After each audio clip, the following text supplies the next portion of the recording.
What's up, guys? It's Not Your Ordinary Barber with N.Y.O podcast. Today I got a special guest with us who drove all the way out from New Jersey. I got Jose Velez, the owner, founder of J.E.LINE. Multiple, I want to say, products. You got everything from enhancements, pomade, beer oils. But I'm going to let him introduce himself, let you guys know where you can find him, and look him up on Instagram and all the social media. All right, man. Thank you for having me on the show, man. It's an honor to be here. Oh, thank so you. you guys know, my name is Jose Velez, founder of J.E.LINE. And you can always find me on J.E.LINE. You can always get me on Instagram. Any products, anything you need, you can always find me there. So how you feeling today, man? Man, I feel great. How was the ride down here? Oh, man. Right. It wasn't bad. It was a straight shot, but then I hit traffic, and that was it. It was terrible. You know, sometimes those little drives are, they're good to relieve stress, quiet. Sometimes that quiet It's time actually is good. because, being stuck on that traffic is actually, lets you think, saying get some things in your mind that you want to think, put out there. So I think there's a little bit of time is good. Now I got the AC, so it's all good. Yeah. Now, today was pretty hot, though. Yeah, it was pretty hot. All right, so let's get into it, man. So let's talk about you. Where are you from originally? Well, I'm from Puerto Rico. Okay. I was in Puerto Rico, and I moved to North Carolina, and then pretty much back and forth between North Carolina and New Jersey. What part of Puerto Rico? I'm from Louisa. Okay. And at what age did you move from Puerto Rico to North Carolina? I came in 95. May 24, 1995. I was I had just turned 18 years old. How was that change for you? It was different because, I came from back then. Also, we had that break dance going on. Uh-huh. So I was, was in the street, so it's another story that we're going to talk about. I was in the street, I was dancing, doing the things, and then, I think, things wasn't going right. Saying, and my mom was, I guess, a little worried, so she decided to talk to my brother and say, you got to get him out of here. Yeah. So it was a change, it was a change. Okay. So let's just touch on how was life in Puerto Rico for you? I came from the good parenting. Uh-huh. I was raised by my mother. Okay. Only by my mother. My father was deceased, was killed when he was 23 years old. Okay. My dad was it was what we call in Puerto Rico bichote. Yeah. All right, so he used to be on the street and made some wrong decision when he was young, too young, 23, and he was killed in the street. So I was raised by my mother only. So it came from a good family, poor family, very poor family from Louisa. It wasn't easy. I'm one of those kids who don't like school. Yeah. So you can imagine the struggle that my mom has to go to teach me how to multiply and all those things like that. But, as I grow up, I find interest on the dance, on music. Music, yeah. So I grew up, around that time, 1990, when the breakdance came back, Wu-Tang, all of them people. So we started, create a little group, and we call it Flow Lords. Okay. We started with like 5, and then we ended up to have it was like 25 of us, man. Wow. So every time there was a concert in Puerto Rico, I remember one of the greatest concerts that we had was we actually opened concerts. That's what we did.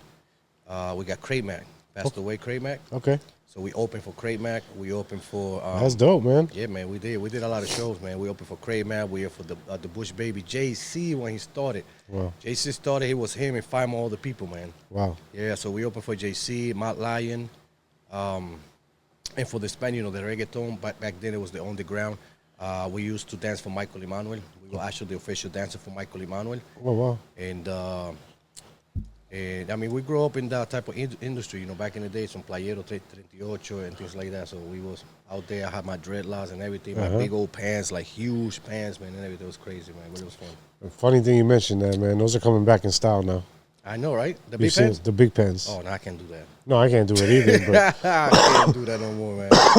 I've seen those kids with the big pants. I've even seen you ever met back in the days in the 90s, the skaters. Oh, yeah, the skaters, yeah. We used to have the huge. The wide, yeah, I've seen those in stores now, dude. I have seen those, yeah, definitely. But they're coming back. I cannot go back to that then size.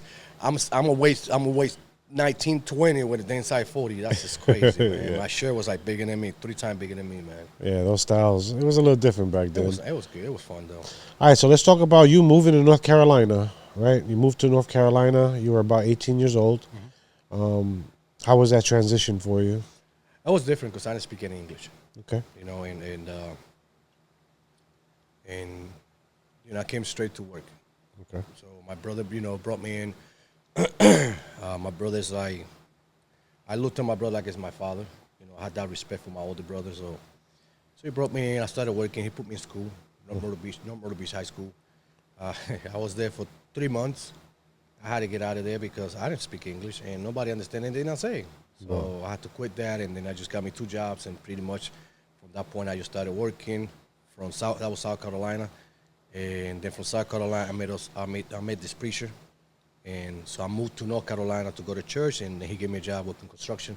So then I started pretty much just growing as a construction, and then I got married. I had my first daughter, Ashley. And that marriage lasted about 4 years, and then I got remarried again with my old ex-wife Becky. I got 3 kids with her. That was 11 years together, and through that time, you know, I did construction, and I bounced back and forward. Then I started doing power lines. Okay. The power lines for 13 years. 13 years. 13 Wow. years. Yes, I was a general man, not a general man. I was like it's like a lead, You know, I got my own crew. We travel like Sandy Storm for that storm that we had. We came from North Carolina. We restored the powers. I mean, I was out there on the field, putting my life. How bad was that, man? Oh, Sandy was. Let me tell you, Sandy. We went to when we came down. They sent us to Long Island, Okay. and Long Island was alright. It was okay.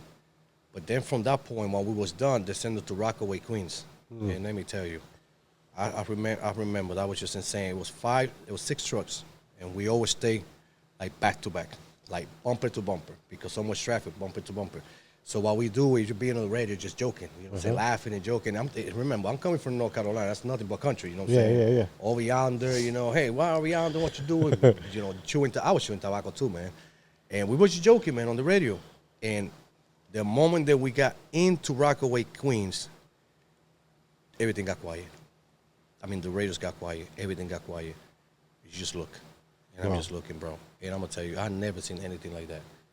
It looks like a bomb Went off. was dropped in there.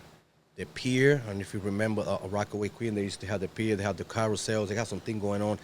The entire, all that was flipped all the way to the house. The cars was on top of each other. I mean, it was a bomb. Wow. Just like you will see Terminator. Yeah. You see the cars, just like that. We like, this is real, this is happening. So we got stationed in there. We didn't do anything there. We couldn't do anything in there. The meters was soaked and wet. Everything was damaged. Everything was damaged. They had to literally just take everything out, all the meters, and repair all the cables inside the house. So it was just crazy, man. So we were there for 3.5 weeks, and we couldn't do anything. Wow. All I did was just walk around and write down what's damaged and not damaged. Listen, it was so bad that when you drive into the street was so real tight. Looters, it was a big thing. There's people with signs outside saying, "We shot looters." Wow. Yeah, it was that serious because people will come in and you know, were trying to steal from other people. Yeah. I remember this lady. It's crazy. This lady, I went to check a line, her meter box. And everywhere we go with the company, we always have, for example, in Long Island, we have, when we're done for the day, they have like a park or something like that, real big. So they have like little campers, and then you go to sleep in there. But through the whole thing, when you come back, they always got food and a lot of candies, man, a lot of candies. So what I always do is I put a box about this big inside my car because my kids were little. So every time I come back at night, man, I fill up a bag and I fill it up. Listen, no joke, by the time I get home, it was candy this high. Wow. But now I'm taking that bag with me, one little bag, right? And I feel bad for this lady. And she's standing outside. And I look at the meter, and she looks like upset and sad. And I was like, "You okay?" She said, "No, I'm not." I said, "Okay." So I brought some candies, you know, crackers and stuff like that. I don't want no damn candies. I said, "Well, I'm sorry. I mean, that's all I got. I don't want no candy. I don't want no candy. What you want?" I said, "I want to get fucked." Excuse the language. You get muted. I was like, "Yo, she don't want my candy." God is my witness. She said, no, I want to F up. It's been too long. I said, I want to get something. I want to get something. That's crazy. That's what I said. I said, lady, you haven't showered in like I don't know, 2 weeks, 3 weeks. Wow. She want all that either. She wants to have sex. That's all she can think about. And yeah, when she say that, you see the rest of them boys out there, their eyes went like this. I don't know the candy for her. No. People were losing their mind. Yeah. They would put boxes or clothes, and they said, please do not touch it. The moment they moved, people would just run, man, destroy the boxes. It was a disaster. That place was a mess. They tell us to go. We couldn't stay there. Wow. And literally, we couldn't stay there because of our life. It was in danger. Wow. That's how bad it was. And now you can hear them shout, pa, pa, pa, screaming. It was wild, man. Wild. Wow, that's crazy. Pack of smoke was $25. That's insane. Oh, yeah. It was nuts. So we went home after that. Continue doing my power company. And then the reason why I moved back to Jersey on that time, I was going through divorce. Okay. With my 11 years marriage. Something happens in there. So I'm going through divorce, and then I had to make a decision whether if I stay, something serious happened in that relationship, that if I stay, I probably would end up going to jail. Because something happened that shouldn't happen. Or choose to leave and leave my kids behind, for my own sake and for their own sake. And they were little, so I had to pack and go. But I wasn't planning to leave that fast. It's because something else happened. So we're working on the field one day, and I'm working on the power line, so main line.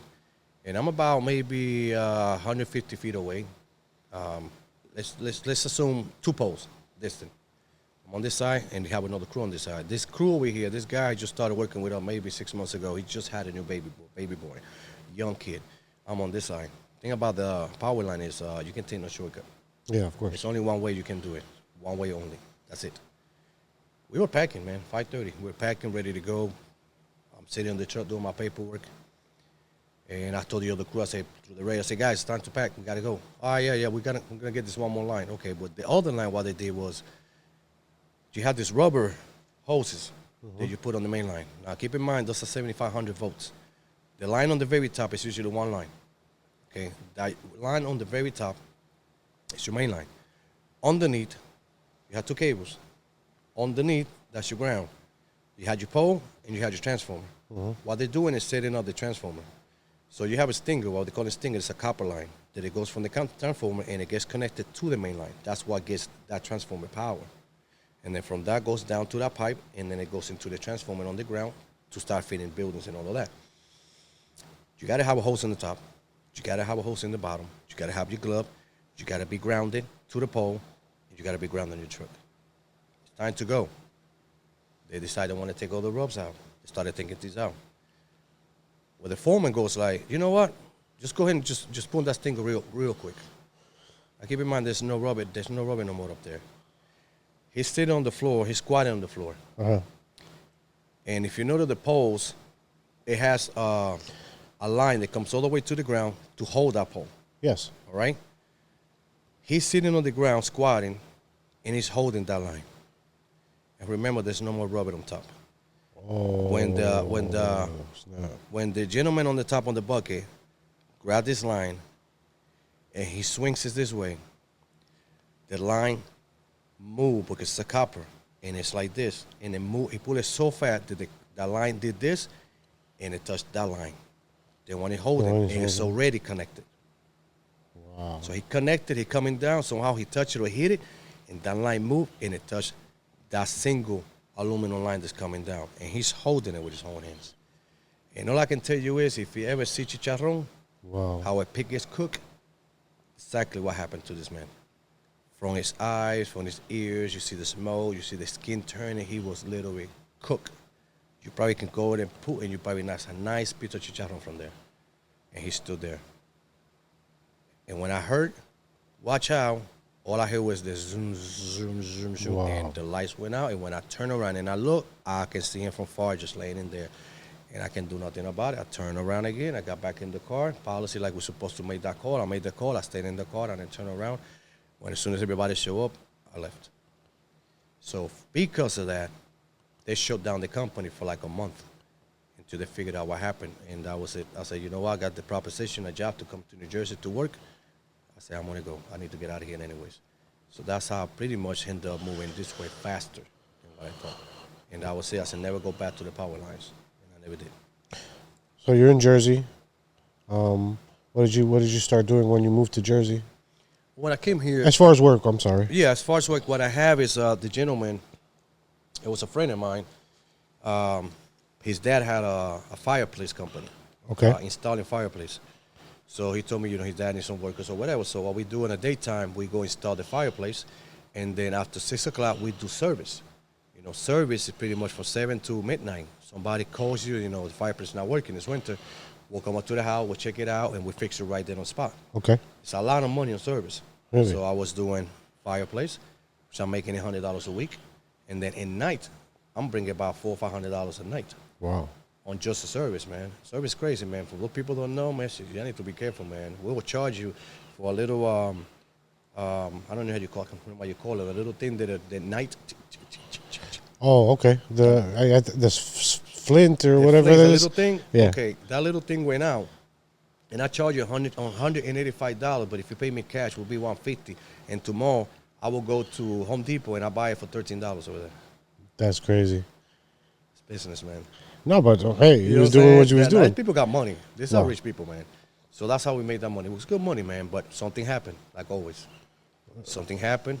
I lost that job, and I got thrown out of the house. Supposed to be my friend, and that's his dad's job. So his dad kind of like told me, "Fuck out of here, excuse me."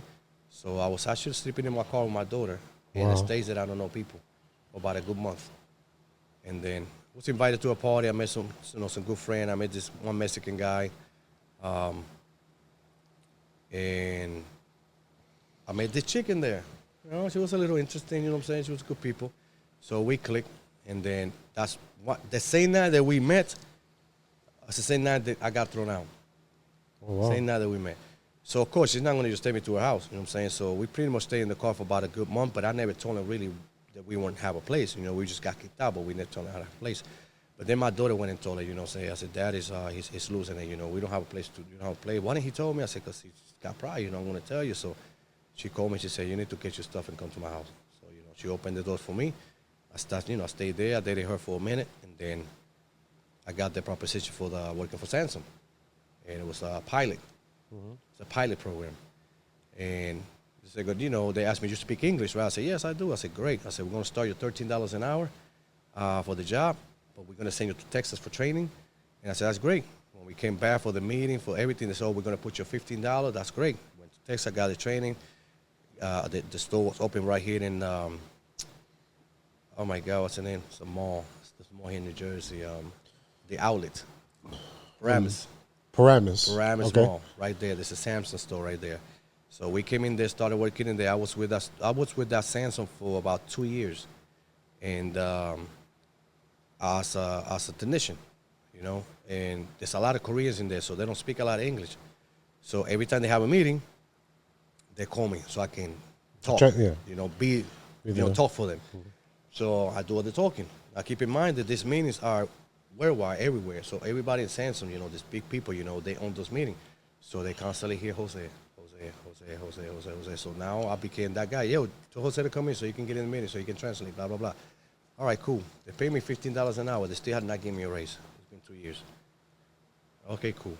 What happened is that by then doing that, I built a name. Mm-hmm. So now, every time that it's a training or anything like that, they automatically send out San Jose. So now I became the trainer for all them people. Matter of fact, I train the trainers. Wow. People that will go and travel to train other people, they'll send it to me first. For me, the technician, to train them. Wow. And they get promoted. They make more money than me, but I'm the one training them. That's crazy, right? So someone in San Jose decide they're going to open a store in New York in Washington Street, the main flashy store for the whole U.S., Samsung 837. 6th floor, beautiful building. And the building is running for about 6 months. Everything is good. And then somebody told me it's an open position. So I go apply. I keep in mind they pay me $15 over here. Going to New York, just to go to New York is automatically $26. Wow. So of course I want more money. Yeah. But I put the application, and what happened is somehow the bossman find out, the Korean bossman, and they have a contract. I can't leave. They have to release me. And for them to release me, they had Samsung had to pay them to release me because they have a contract. Huh. So I didn't know this. All I know is I got that job. They called me in. I got the position. And then after I was over there in in New York, then some of the guys that I know, this guy named Robert, he said, you know why they released you, right? They didn't want to let you go. I said, well, what do you mean? I didn't know none of that. He said, yeah, because we have a contract. I said, we pay $5,000 to brought you down here. I said, oh, shit, for real? I said, yeah, that's how good you are, man. Oh, shit. So that door was open over there. 7 months later, assistant manager position comes up. They offer it to me. Now, keep in mind, these people already been there. So you know what I'm going through, right? Hating. But there's people that were there before me. Yeah, yeah. I got that position. Assistant manager. Now, I'm the boss man right hand man. Because I'm like that. My mind is, I'm always going to try to go as far as I can. You know what I'm saying? And I don't believe in kissing butt. None of that. Because there's two things. Kissing ass is be right there. What you need? What you need? No. I'll do whatever you ask me to do. You're the boss because I want to learn. Teach me is what I want. But everybody think I'm kissing ass. No. I'm being smarter than that. Yes. Yo, how did you do that? How do you do this? How do you do this? Let me send it. I'll do it. That's what I did. I learned. So he saw my interest. I remember when he hired me, matter of fact, that he asked me, so it's crazy, that question, it's been twice now. He asked me, where did you see yourself in 5 years? Where do you want to be? And I remember when he was giving me that interview, I said, I don't want you to take this wrong, but I want your job. So I want your position. There you go. I remember before he hired me, he looked at me, I said, I don't mean I want you to get fired. I said, I mean, I want to get where you at. He said, there's a lot of opportunities here. So that's what happened. He saw that I got interested. He got promoted to another store. And the first thing he does is put my name out there. So 8 months later, I'm the store manager. Wow. In less than 2 years, I jumped in twice. And I did good. Everything was going great. Matter of fact, I did 2 commercials for Samsung. You can find me on YouTube if you look for it, man. I did some good commercials, man. Badass, man. Kicking somebody's phone. Oh, it's falling down. It cracked. Oh, I'm so sorry. Oh, yeah, it's crazy. All right. It's funny shit, man. Yeah. And we gotta put that in the video. oh, I can get it to you. Oh, it's hilarious, man. It's hilarious. You see my face too. Like I don't know what's going on, but I did good, man. I did good. I'm sorry. I'm looking at the phone. That's crazy. Yeah, it's pretty neat. And then that's another one when they come in and a customer has an issue, so they bring me the phone and you can see me talking to me, interact and say, you got to do this, you got to do that. Man, I look like I know what I'm doing, but I didn't. All right, so now you're in Jersey, you're working for Samsung. How did that go for you? Like, how did you end that with them? Well, it seems like everything's going good. So everything was going great, man. It was going fantastic until COVID happened. Okay. I think that's what everybody's like. Everything just went down here. You know what I'm saying? And I honestly thought it was going to be high. COVID happened. We on lockdown. Sitting in the house, we're still working. I'm still working from home. Till one day the bossman called me, the bossman, and he said, I got two good, I got 2 news, a good one and a bad one. So of course I'm going to say, give me the bad one first. He said, well, to make it sure, he didn't know how to really explain that bad one. So I was like, forget it. Just told me the good one. He said, man, you got promoted. Oh, man. I was like, yo, come on. What we got? I said, man, you got promoted, man. Operations, bro. I said, operation? Get out of here, man. Since I don't have to be in the store anymore, I work from the home. I just go to a different store. I see what they do, and I will teach or give a class and keep moving on. Yo, $5,000 more. I believe it was $5,000 more they're going to give me. I already got 92,000, so like 100. I was in 98, 96, 98, so I know it was going to put me like 102, somewhere around there. So I'm like, yo, this is good money. You know what I'm saying? I'm already bringing every 2 weeks like $2,800, you know what I'm saying? Then I had to tell you, I went from 26, I got promoted, I went to 32, and as a store manager, I went to before 39. that, you started at 13 or something like that, 13, 15, 26, 32, 38. Wow. Crazy, man. So go ahead. COVID happened. Everything was great. Then COVID happened. So I'm thinking I'm gonna get this job. So he gave me the good news, and I'm excited. I said, nah, damn. But what is the bad news? The bad news is that you don't have a school, man. You don't have a diploma. And I'm like, so he knew you didn't have the schooling for it. no, because he hired me. It's not what you know, it's who you know. Yeah. And he know I got the experience. You know what I'm saying? I don't have a school, but I had the experience, the knowledge to do the job. But then after that, then they're gonna rehire me, Wow. and they're gonna see that I don't have a school. So, I had no retail business. I mean, no background, nothing, man, nothing. So I was stuck. So I'm like, okay, what am I gonna do now? So he said, man, you got to take a furlough, man. So just make up something. So I was like, you know what? When they called me, offered me the job, I said, listen, I thank you for the offer, but so many things happening right now. People are dying. My kid's too young. I want to go back to North Carolina. I want to spend time with my kids because you never know what happens. So I had to refuse the position. I'll continue working until you fill out the job. So still working. Like good 6 months, I'm still getting paid from there, and I'm getting unemployment. I mean, bro, I'm making more money at home than I was.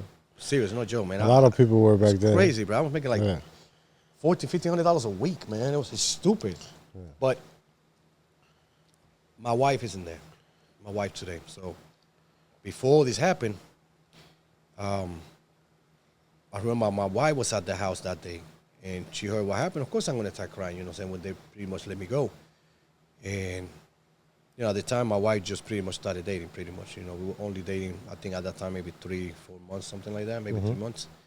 So we were kind of forced to spend a lot of time because we don't like that. Yeah. So she'll spend 2 or 3 days in my house, then she'll go back to her house. Back and forth like that.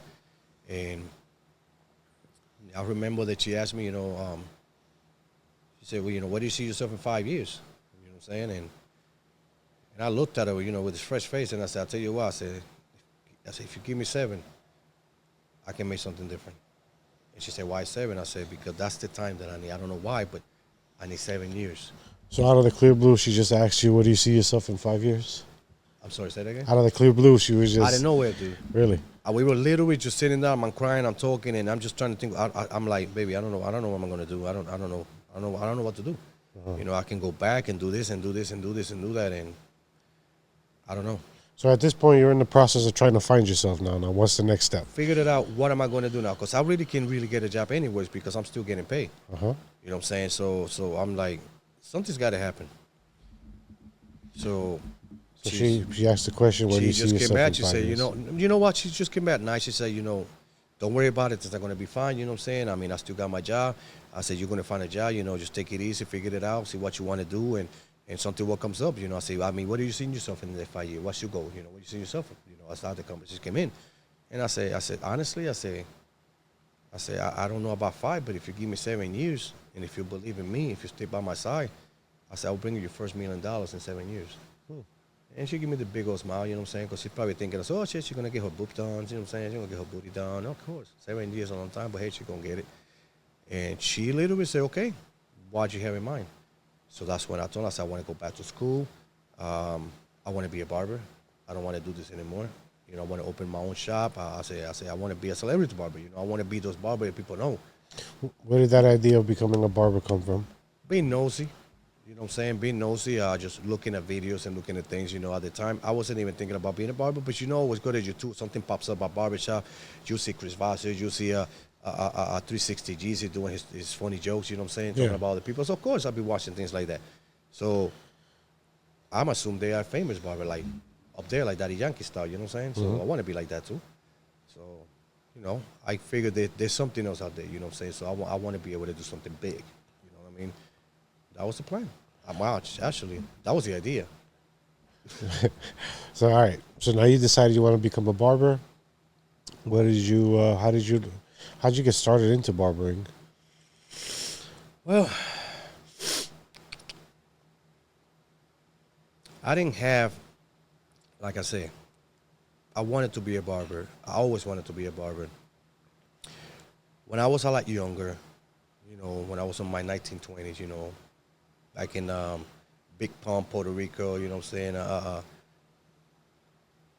It was club, man. We go out. We go to the club, we have a good time. But the boy would always come to my house whether Fridays and Saturday. Whatever time we have to go out, they'll come to my house, man. They'll be like, yo, Jose, hook me up. I don't know what it is, man. I take a razor blade, man. I cut him in half. Man, and I started making the lines, man. You remember the lines, like double lines, the boots, crazy design. I just do it by hand, man. And I did a shot, man, real good. So they come to my house, man. They give me $4 for that, man. Shit, man, you're talking about 6, 7, and then dudes, man, give me $5, $10 for that. Yeah, I'm gonna take that $60, man. Shit, hell, do it. And we'll go to the club, man. Everybody looking nice and fresh, man. But I always had that little thing, you know. I like to do things with my hands, so it's like I hate that little. I don't know. I enjoy doing that. You know what I'm saying? Working with your hands. Exactly. So my brother's a barber too. Uh-huh. You know what I'm saying? I think that's probably a lot had to do with that because when I was in school, you know, my 13s, my brother will come up and he'll do designs and everything like that. So he'll be doing crazy things, man. You know, back in the days, it's crazy how you can just take regular clippers, big old clippers, man. We had no trimmers. Big old clippers, man. He'll put the N.Y.O sign in your back, you know what I'm saying? Some Playboy signs, some squares, some craziness, man, with just a clippers, you know, and a little razor. So, you know, that was really interesting. You know what I'm saying? So I think that's a lot to do, you know, when I was a little kid, that I find that really interesting. I think that's really, So that's what drew you into it I from think there. so too. Yeah, I think so, definitely. Okay, well, how'd you start becoming a barber?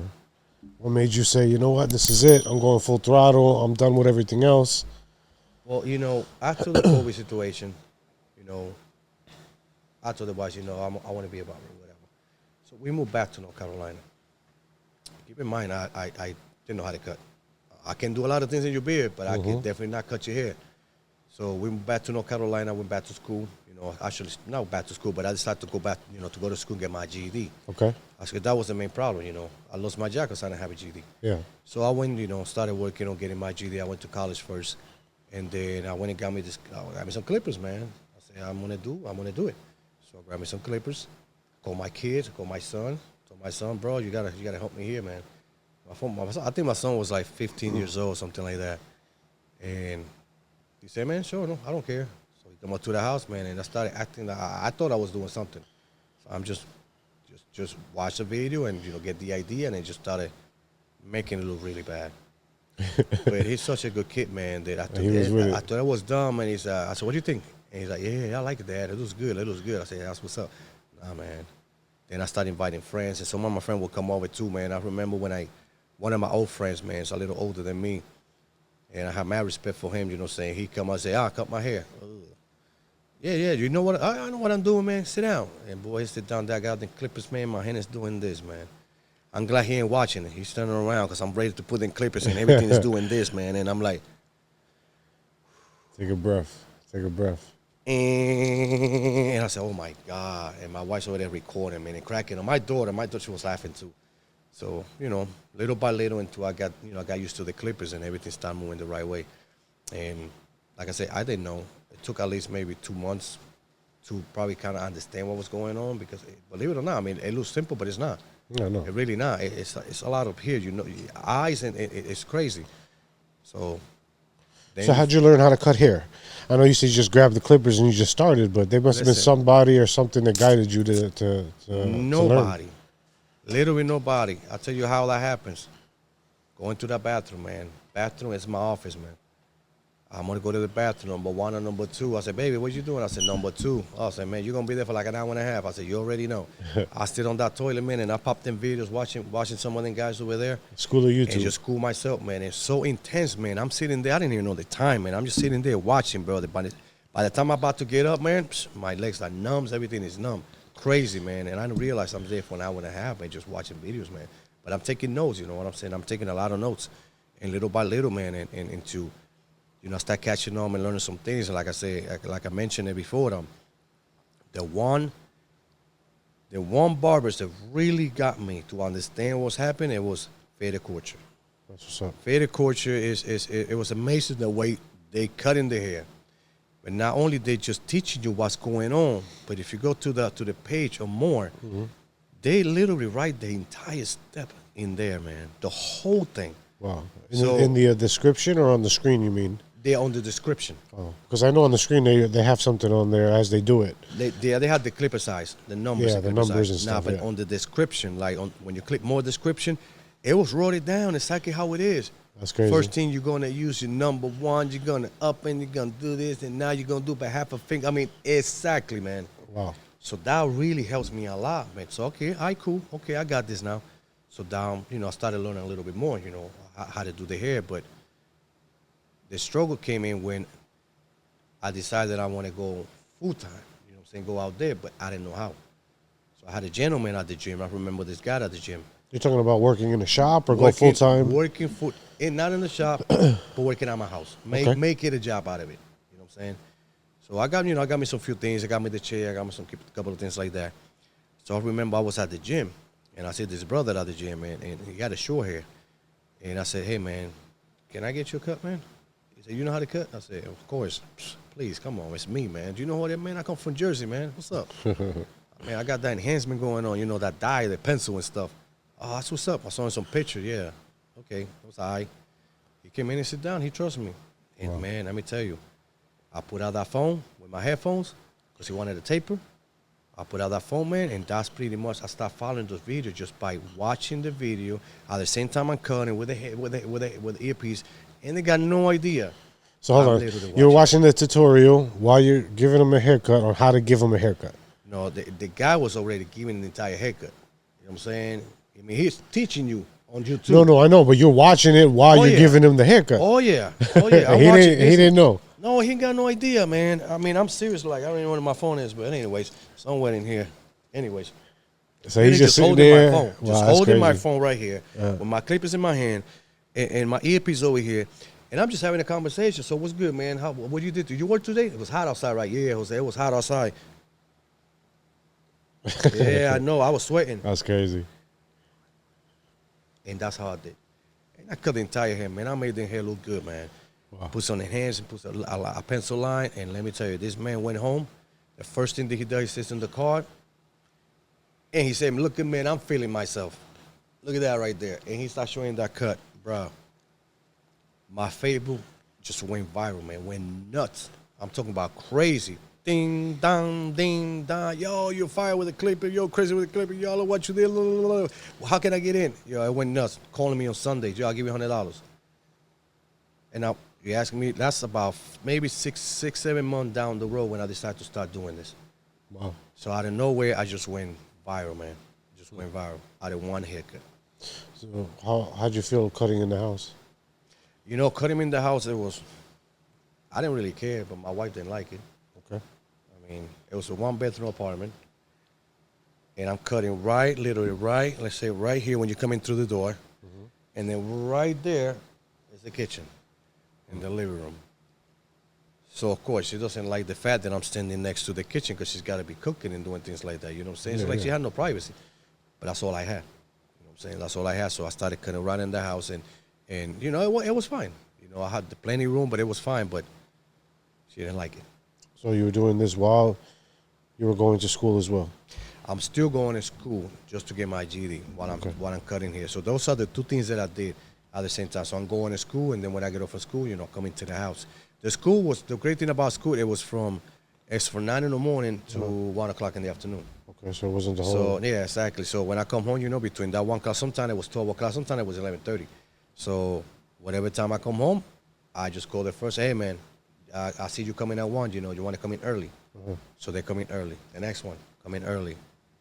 And that's how I moved them, you know, moving down a little bit. So I was cutting from pretty much from 12:30 to like 5:30 in the afternoon, Tuesday to Saturdays. Why didn't you just try to work in a barbershop? I didn't have a license. And over there, they wouldn't do apprentice programs or anything like that? North Carolina, they do not have the apprentice program. And they're definitely very strict about working in the shop without a license. You get caught in the shop without a license, you're going to get fined on the spot. And the owner probably going to shut you down. Wow. The law is very, very strict over there. Wow. So now you're doing your GED. And you're doing your GED, I'm assuming, because you want to get your barber license. Right. Okay. So now let's get past that a little bit. You got your GED now. What do you do to get your barber's license? Well, for my barber license, I really didn't do much because it took me at least a year and a half to finish school. You know, I was in North Carolina for 2.5 years before I moved back to Jersey. So you do the math. It took me about a year and a half. Wow. Just going to school just to get that, and then between that, you know, cutting at the same time. So by the time I was done, you know, it took too long. Let's just say that. So I really couldn't do school at the time until I had to finish first. You know, I had to get my diploma to go to school.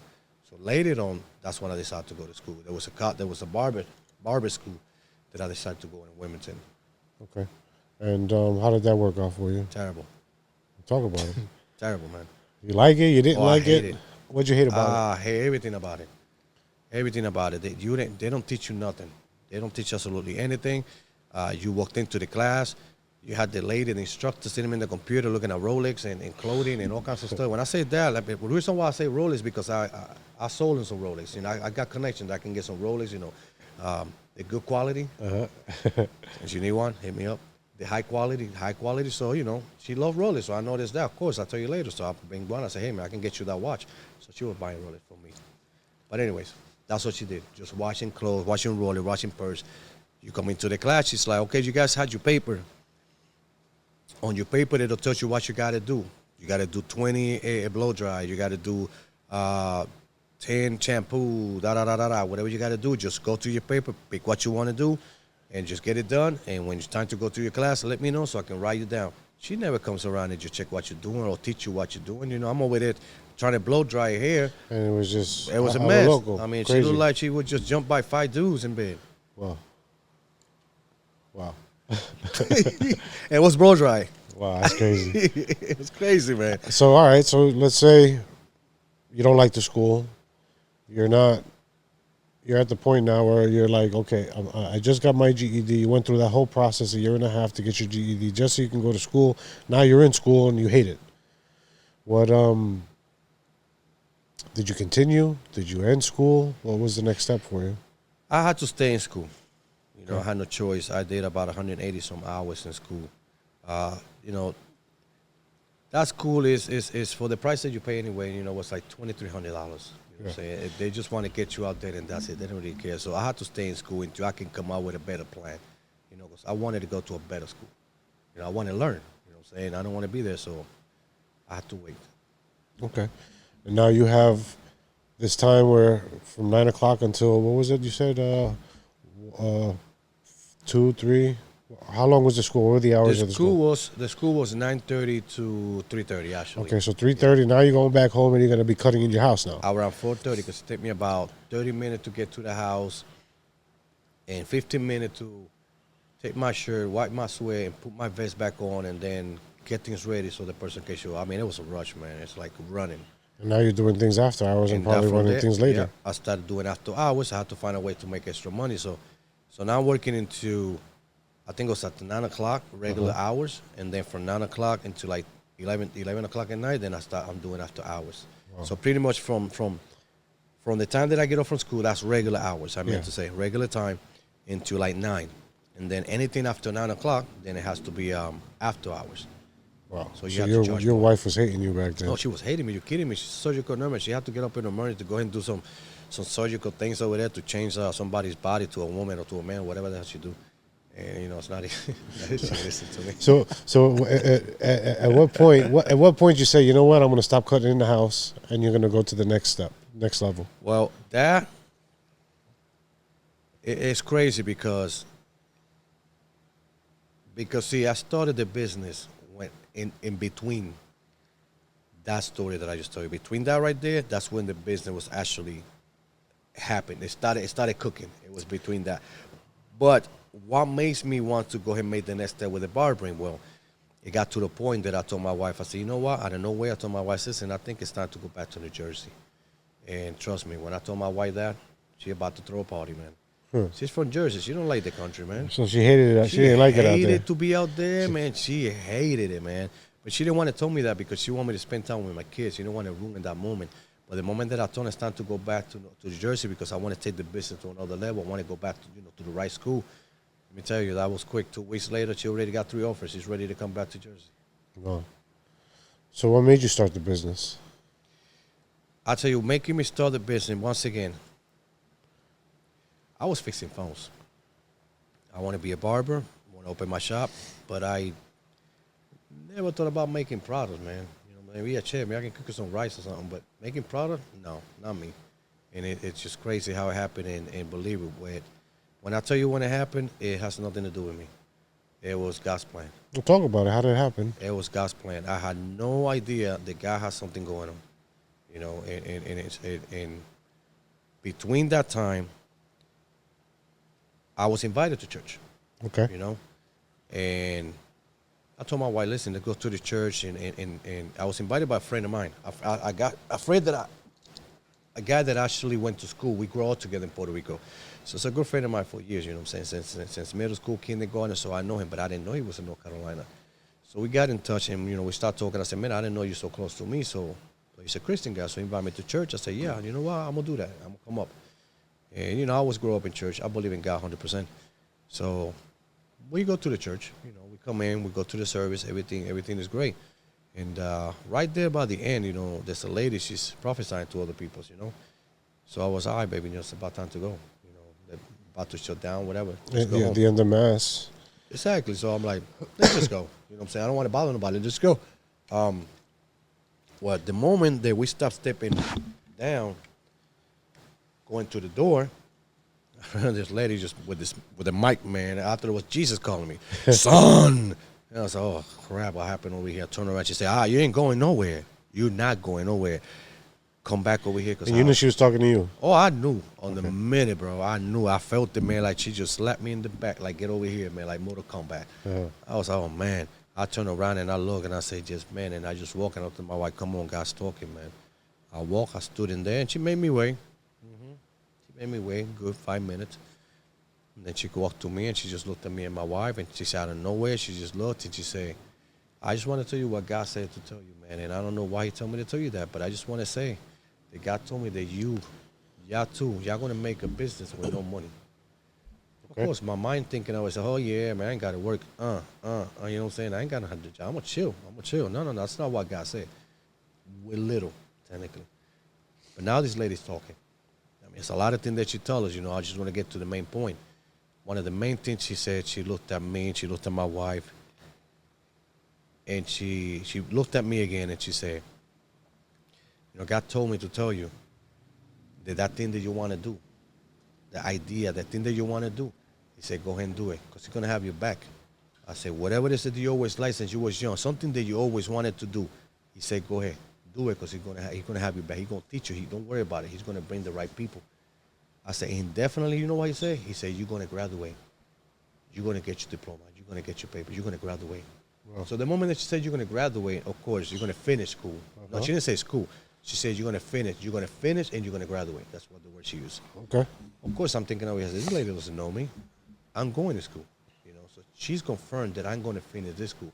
And she said also, that thing that you always wanted to do, do it because God's going to have your back, which is barbering. So I took that serious, man, and keep in mind, the moment that she called me, man, I put my phone in my pocket, and I clicked record because I definitely want to keep this in here. I don't want to forget. And she told me, she said a lot of things to us. She looked at my wife, and she told her, she looked at me. She looked at my wife, then she looked at me to say, God told me because you did the right thing. I said, she's been saving her for you. I said, you know what I'm talking about. I said, he already picked her up a long time ago for you. I said, but you did the right thing. You did everything right. That's why he had that lady for you, And that's part of the story that you'll find out why God said that I did things right. You know what I'm saying? So many things that the lady keep confirming to us, but she said God is not going to do anything. He's not going to really he's not going to allow nothing to happen until you guys get married. Okay, I took everything down, man. I'm listening to everything this lady said. And then the lady just, she hugged me. She talked to my wife for a little bit. She told my wife, I said, God told me to tell you have to have patience.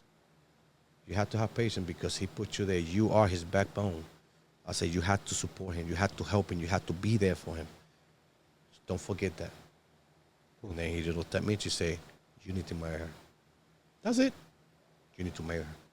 And until you don't marry her, you're not going to see glory, like the God's glory. I said, okay. The lady walked away. I'm thinking she's done. She walks away, man, and she turns around again. And she said, man, I don't know what it is about you, man. She said, son, young man, she said, let me get your hand. I put my hands out. She grabbed my hand. She said, God told me to tell you that you're going to make products with your own hands. Of course, I'm thinking, product, get out of here with that. Come on. Of course. But I know how God works. He's not going to lie. But really? Products? I mean, I probably can build your phone. Mm-hmm. But products. I don't know what he's talking about. All I know that's what he said. I'm taking that in. Let's go. We're heading home. The lady said, goodbye, we're heading home. Now, at this point, you had already told your wife you're moving back to Jersey, or no? That's already been done. That was already in Jersey. We already in Jersey. Oh no, my bad, my bad. I'm Yeah. so sorry. Yes. No, I'm sorry. Let's go back again. No. You're in South Carolina. I was in South. Yeah, exactly. When we And- went to the church and things like that, no. That's almost the beginning when we just literally moved to North Carolina. So Okay. that's between. So this is the start of your whole. That's between the school and the idea to be in a barber, teaching myself to be in a barber. Learn with the people. I went viral. Yeah. Right in the middle of those two. Okay. Right in that area. So now you take that message, you go back home, you start cutting. Now you probably even. Oh no, I was hyped, man. You know what I'm saying? I was hyped. Actually, I'm gonna take that back. I'm so sorry. That was before I started cutting. Okay. Before I started cutting and before I was going to school. We Okay. take that back because we came down to North Carolina. We were living with my brother. We staying with my brother. We went to church, but we staying with my brother. And then after the lady prophesied to us, then we moved down and we got our own place. And that's when everything started because she told me the guy's going to have my back. So after the lady told me, prophesied to me, that's when I started. I was already going to school. Uh-huh. But the barbering, you know what I'm saying? But that's kind of like put this little fire in me, you know what I'm saying? To keep push it, to everything. start So it. the barbering was going. I was doing my brothers and my son a little bit. But I guess I wasn't taking it that serious. You know what I'm saying? But after the lady prophesied to us, pretty much everything just started falling in place. Wow. And I find like the anger to be able to do that. Now let's talk about how you came up with the product. That's crazy, man. That's crazy because, like I said, What did you start off with? Because you got a whole bunch of stuff. You have the enhancements. You got the gun. You got beard oils. You got. So what did you start off with? I'll tell you what. This was my first product right here. This. Okay. And you can see it has my last name right there. This was my first product because I want to make my family proud. So, of course, my last name is Velez. So I say, you know what? I'm going to make a product that's going to be Velez. I'm going to start Velez oil. So I came out with this oil right here. And, I talked to some people. I got my product coming out and everything. And this was my first selling. This is my first thing. And honestly, I don't even know why oil, man. I had no idea why I decided. I guess because it was cheaper. It was an easy way to start something. Okay. But I started with this, and once this came out, I started selling it at the house to friends, and I can tell you what, less than a month, I already sold with 200. Wow. I had to put another order. In about 6 months, I was already selling. I already sold over 100. Crazy. That same money Uh-huh. that I had in here is the one I use. Because of this, all of that come up. Wow. This was my money maker. This was started everything. So any profit that I make out of this, I put it right back into the company. Yeah. And little by little until I grow the business. All right. So now let's talk about enhancements. We talked off camera, and you had told me you had an experience where you used an enhancement. You wanted to try to do something, and you wanted to make it better.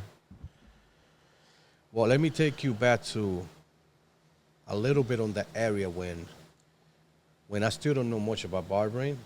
Okay. And my wife, she's always believed in me. You know what I'm saying? And she saw that I'm hungry about being a barber and all of this like that.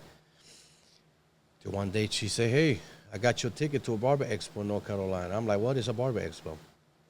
Oh, man, it's this and this and this and this and that. Oh, my God, I'm about to lose it, man. About to lose it. I check it out. We went to the expo that day. We got to the place. I walked in. I was like a little kid looking for candy. It was just crazy. It was so many things that happened in the barbering that I had no idea. Yeah. So many products, so many things. Oh my God, it was so many nice stuff. And my wife way back then. I'm all the way on the front. I mean, I was so excited, man. And that little pretty much where things really started before you and I come out with this oil. That's what really got things started, man. You saw the inside of the industry. Listen, I saw the inside of the industry. The doors were open for me in the industry. And I remember this day when I walked in, and I'm going to the backside when they had the competition. And I saw this guy. I looked from far. And I said, oh, my God, that's Donnie's style. You know, deluxe line. I said, that's Maluma's barber, man. Man, and I just walked over there and I looked at it and I said, I know you, man. I follow you too. I watch your tutorials, man. Yo, I love your tutorials, man. I love it, man. Your classes. I said, you Maluma's barber, right? Not Maluma's barber. I just cut his hair one time. I said, I don't care. You Maluma's barber, man. Nice to meet you. It's an honor.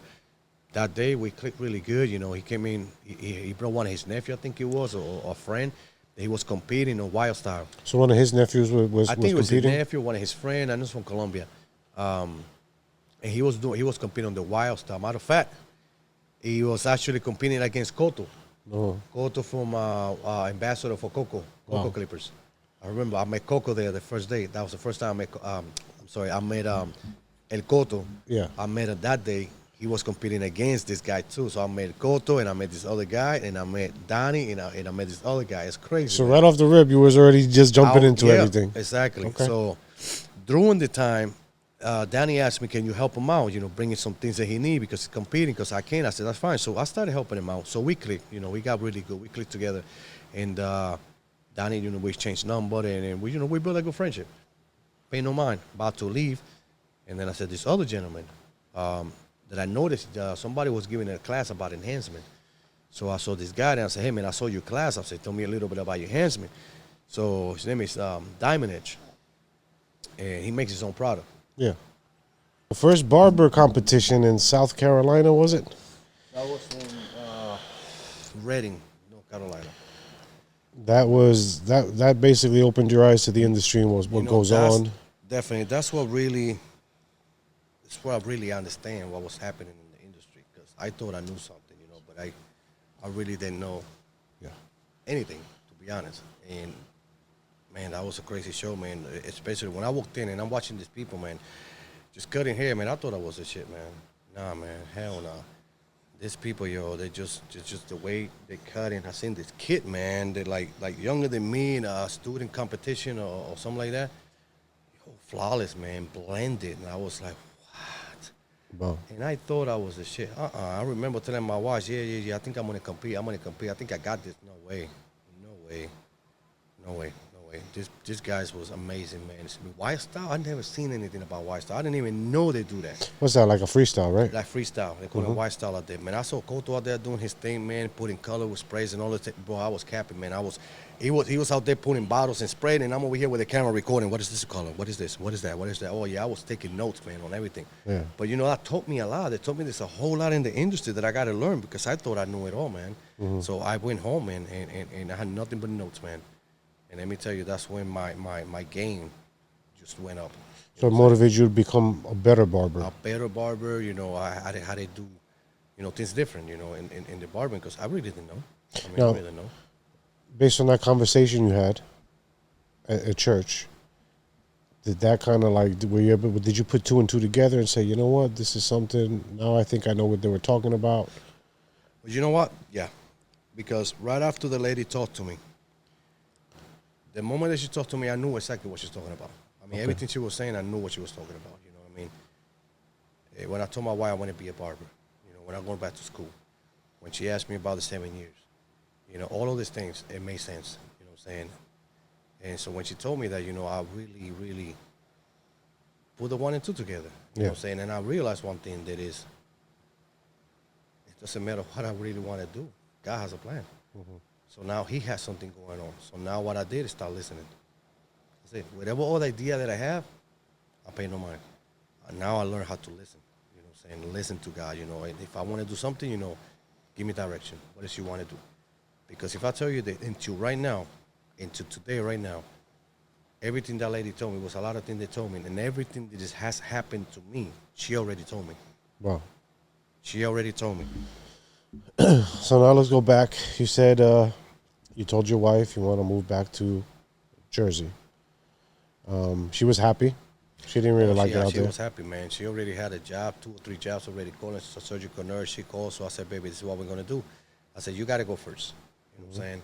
You got to go first because you're going to make that money first. You know what I'm saying? I'm going to stay back. Once you get everything together, then we make the move. So now you had your clientele built up in South Carolina. Were you afraid to kind of like start all over again?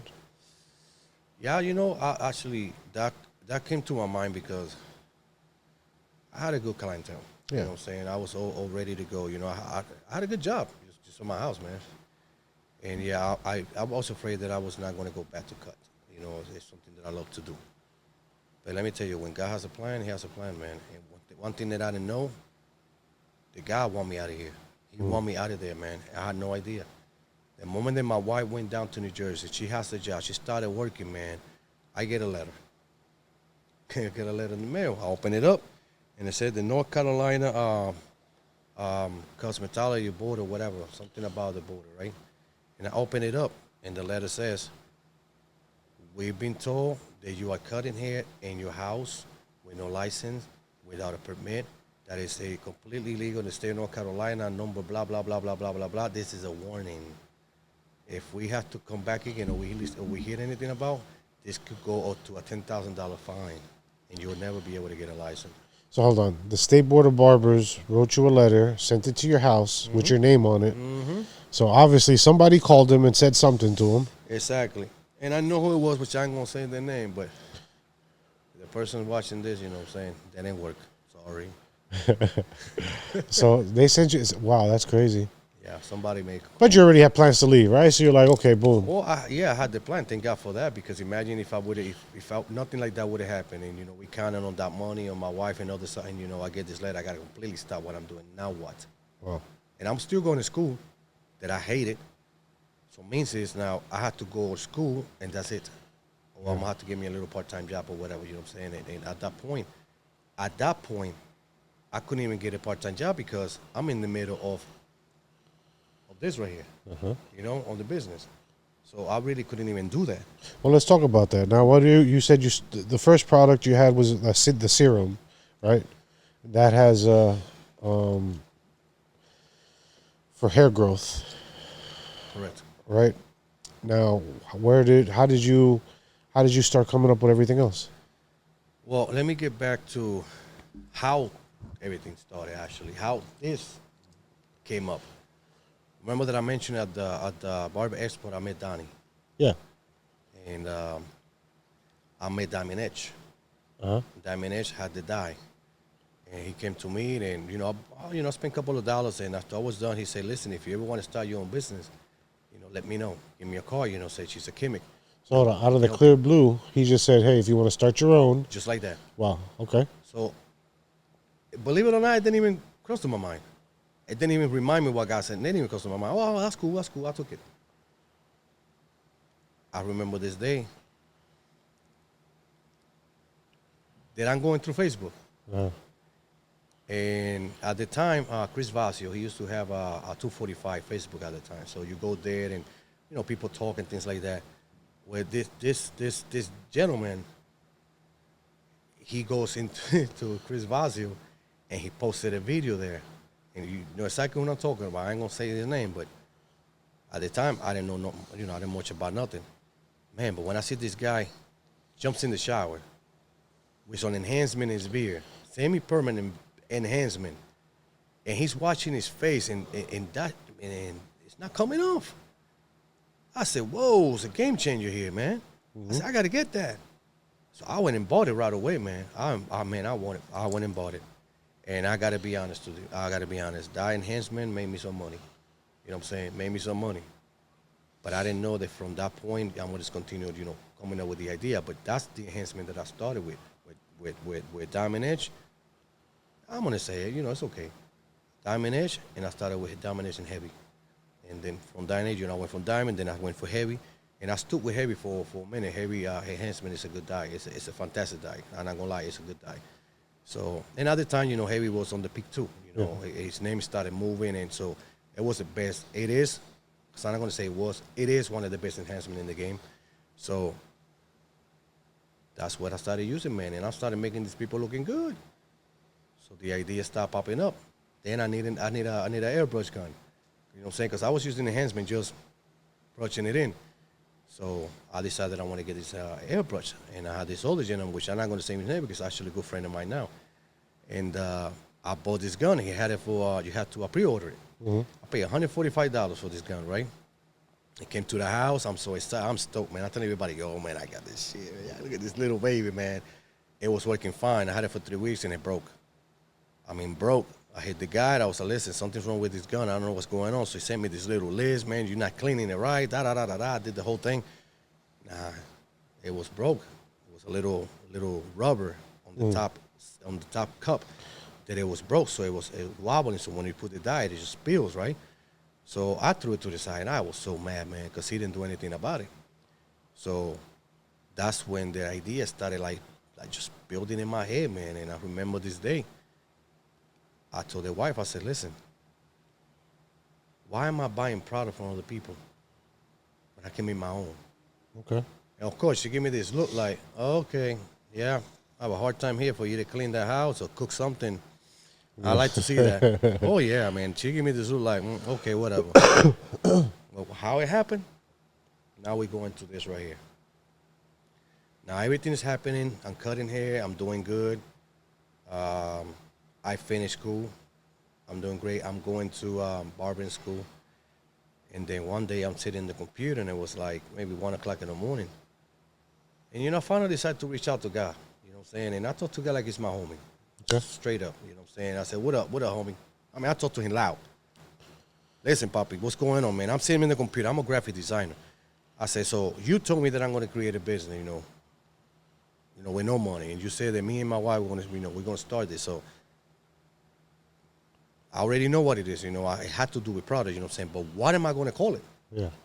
You know what I'm saying? In this business, I realized, as a matter of fact, I remember that I'm looking at other people's brand, you know what I'm saying? At the time, I'm looking at Level 3, I'm looking at Elegant, Rolda, and I'm looking at this logo, man, this popping out, you know what I'm saying? I looked at Heavy, too.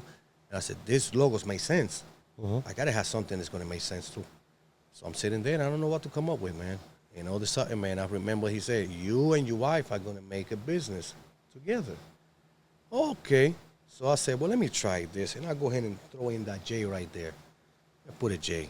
All right. For Jose, right? For Jose. Jose. Okay. And my wife is Erica.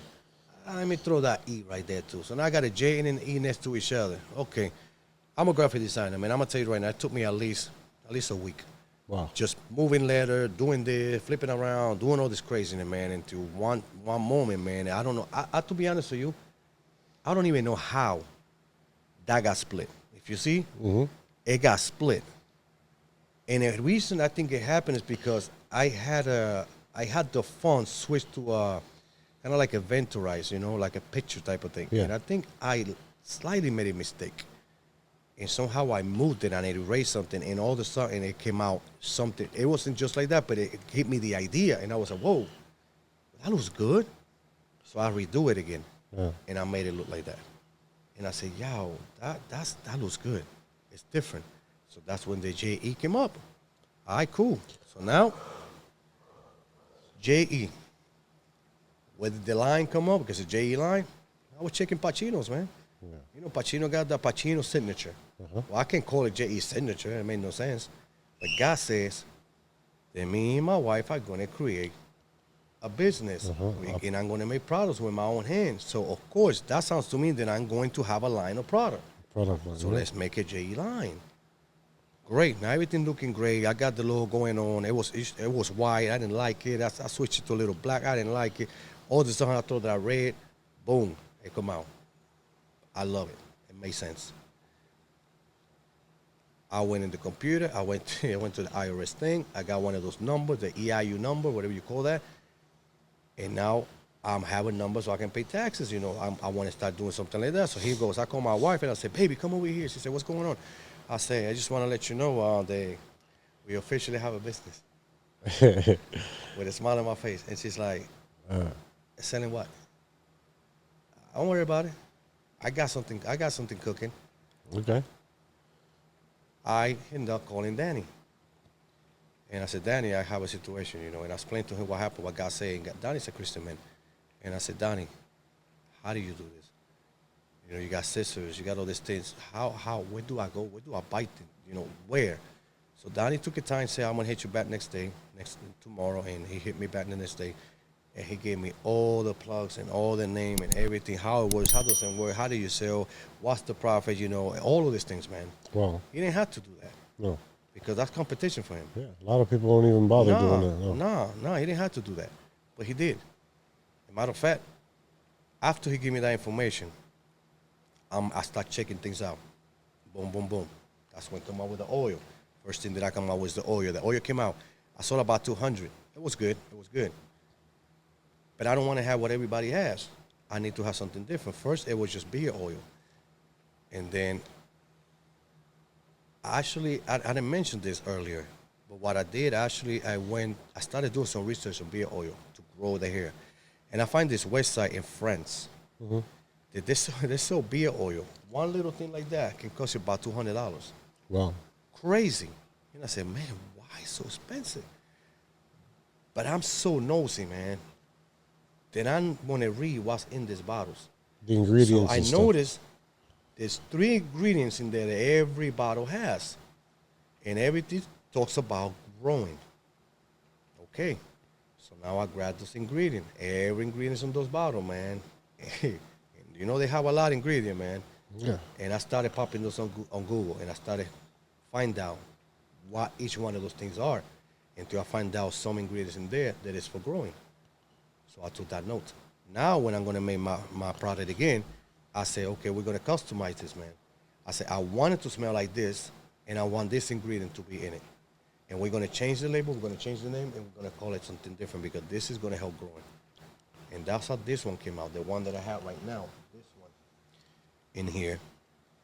And if you read on the instruction, of course, I'm sorry, but it's not gonna tell you the 3 secret ingredients. And I'm gonna get that sauce, but that's when this came out, and then I redo this again.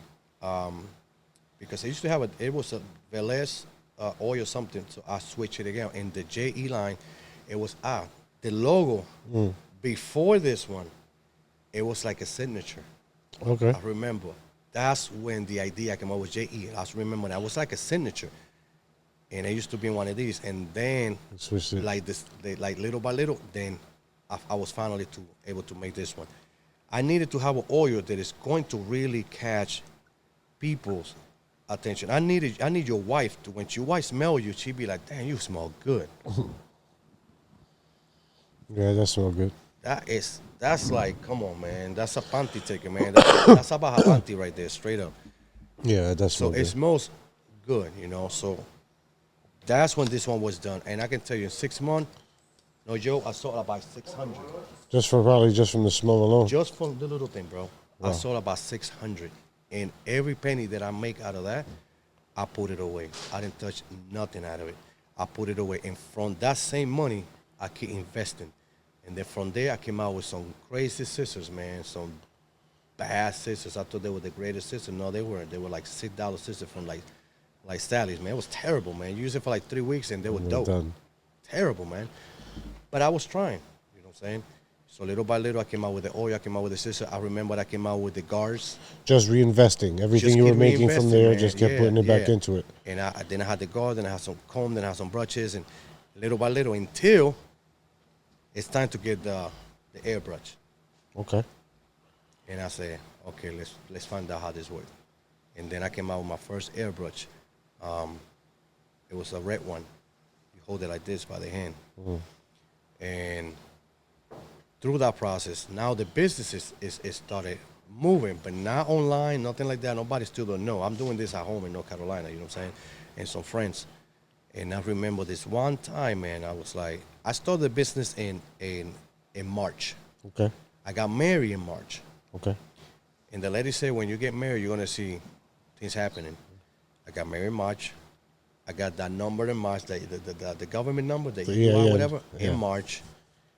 And things started, happening in March. And then I remember this one day, I go to the Instagram. And my barber from New Jersey, he was live with this guy named Chris. Okay. Chris Bland. He's a pulpo oil ambassador. All right. And I see he's live talking. I don't even know what he was talking about. I'm talking about colors and something like that. What he was doing was explaining Ray is his name. Ray, the Your rules. barber, Ray. My barber, yeah. Okay. The rules about the competition. But I wasn't sure what was going on. The moment that he got out, I was being nosy, man. I just clicked, let me get in live. I had no idea what was going on. He said, hey, man, what's going on? I said, hey, man, I was seeing you were talking about the head and stuff like that. I had no idea he was talking about competition.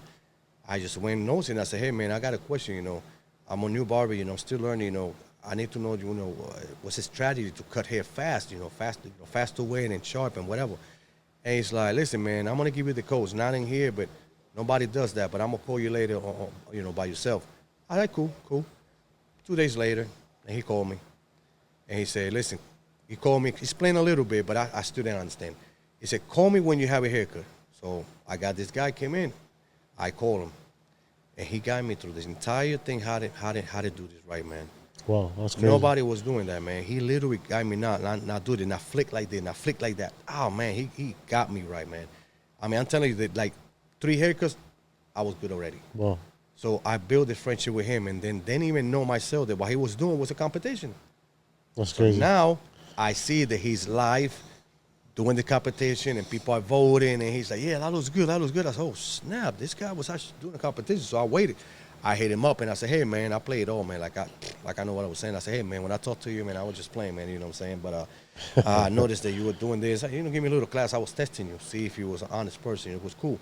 He said, I'm cool. I said, but listen, I got my own line, too, and I noticed you got some sponsors, I want to be a sponsor. I want to help out. Well, that's cool, man. You got to pay nothing, man. You just went to the last person. I'm going to put you low. I'm going to start promoting you. And at the end, when we pick the winner, you just got to get some product. I said, great. And that's how my name came on Instagram and Facebook and all of this, like the company name itself. It started blowing. Wow. And believe it or not, again, Chris, I had to give it to him. And I know when he watched this, and I want to say thank you to him because he was the first person who actually believed, outside that didn't even know me, he was the first person who believed in me, man. Believe in me that he guided me through, he showed me how to cut, how to do some right cut. He gave me the opportunity to come into his barber battle. Uh-huh. Not only that, we built such a good friendship that I remember we went to my website one day when I finally got the website. Hey, man, my website looked like crap, man. It looks terrible. He went in there and said, hey, man, I'm just looking at your website. It looks like shit, man. I said, you got to get this out. You got to get this out. You got to take a better picture. You got to do this, man. Switch it like this, switch it like that. Yo, he told me how to fix my side. That's crazy. And I listened to him. He said, man, you got to get these razors right here. That's what people like, this type of razor right here. Listen, you got to get you this right here. Chris helped me out. Wow. He really did. And then at the end of the competition, Carlitos was one of the winners.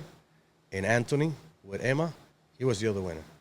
So at the end of the show, I got this table. I remember I got this table set up, and they were introducing all the sponsors. Uh-huh. So when they called me, say, hey, Papi, you're coming live in a minute, so how your stuff ready? Man, I had all this crazy stuff in the table. I'm talking live. I said, man, I'm going to give you this. I'm going to send you that. Carlito was saying, yo, he's cool as hell. I said, okay, cool. I send him the package like I promised. Little by little, then I'm still don't have ambassadors. Yeah. And Chris said, listen, you need ambassadors, bro. And I remember I was like, man, I'm not making any money, man. I can just be giving stuff for free. You got to stop that. You got to get shit for free. You got to get stuff for free, man. Your name is not going to go out there. You got to do this. You got to do that. I listened a little bit to him. He said, I got you some people. He called Carlito, he called Ruben, and he called Anthony. No. My guy's looking for ambassador. He's going to send you some products. You just got to promote, some posts or whatever. All 3 say yes. I send them the product. Keep in mind that Carlito was at the time, or he's still, if I'm not mistaken, with Heavy. Mm-hmm. So Carlito said, I can help you, but I cannot promote the dyes or the gun or the guns and none of that. Everything else is cool. And I remember Carlito, he loved the oil, man. So he got the oil, he started buying the oil, and I gave him for a good price. So he just started selling the oil, dude. He was selling a lot of oil, man. So that's how we pretty much started working. And that's how my name started people knowing. And then I remember this other time, there was another crew called United Barbers. Yes. And I was 5 of them. Razor. Uh-huh. Razor Hands. Razor Hand. Uh-huh. The Grammys a winner. Yeah. Razor, it was part of that crew. Rottweiler. Mm-hmm. Cici Cangri was nominated on the Grammys last year. Chechi and Rodrigo's cut. Those 5. I came into the side. I see what they're doing. Again, me being nosy, I went into the live and I said, my name is such and such. Okay, I played like I was, I was a shit. I was like, yeah, you don't know me, man. NOTCH J.E.LINE, baby. What's up? You know what I'm saying? I said, but I like what you're doing. I want to donate some things, for the winner. So what they're doing is they had this type of competition. They tell them what they want. and then on this day you're gonna send them a video and a picture. Yeah. And then the live, they're gonna start talking about their judge until they pick a winner. Yeah. So they're doing this for people outside the United States, people they have a hard time to afford this type of tools. You know what I'm saying? Like Peru, Ecuador, some other places they can afford a brand new walls or something like that. You know what I'm saying? So you'll win money and you win materials too, and they'll ship it to you, which is a nice thing. I think it was a great thing. So I saw that, I was like, I want to put some stuff in there, to send in guys. So that's how I got to know this guy, and believe it, little by little, there was a live, and then I get invited, and then I'm in Venezuela, and man, I start meeting Pimentos. I met Pimentos online. At Hollywood, I met at the Grammys. No, I met at Berks County. But Pimentos, I met it on the live and everything like that. And man, I just pretty much how I met all the entire crew, man. Wow. And so this is, you met all of them all before going to competitions and expos? Yep. Wow. Yep. I met it online. And this was a crazy thing that God told this lady. Part of what God told this lady is, God said, don't worry about it because I'm going to send the right people to help you with no money. Wow. I said, I'm going to bring you the right people. And it's going to be a time, it will be a time that you're going to feel like my son, that you're going to feel lonely and you feel like I abandoned you. No. When you get to that point that you're going to feel lonely, it's because I'm removing people from your life, because I'm bringing the ones that I want you to work with you. Everything that he said happens just like that. All right? So I'm aware when you get the up and downs, because when the up and downs happen, when it's down, it's because God is making a move. And you have to be faithful. You have to believe, because I'm telling you right now, it happens.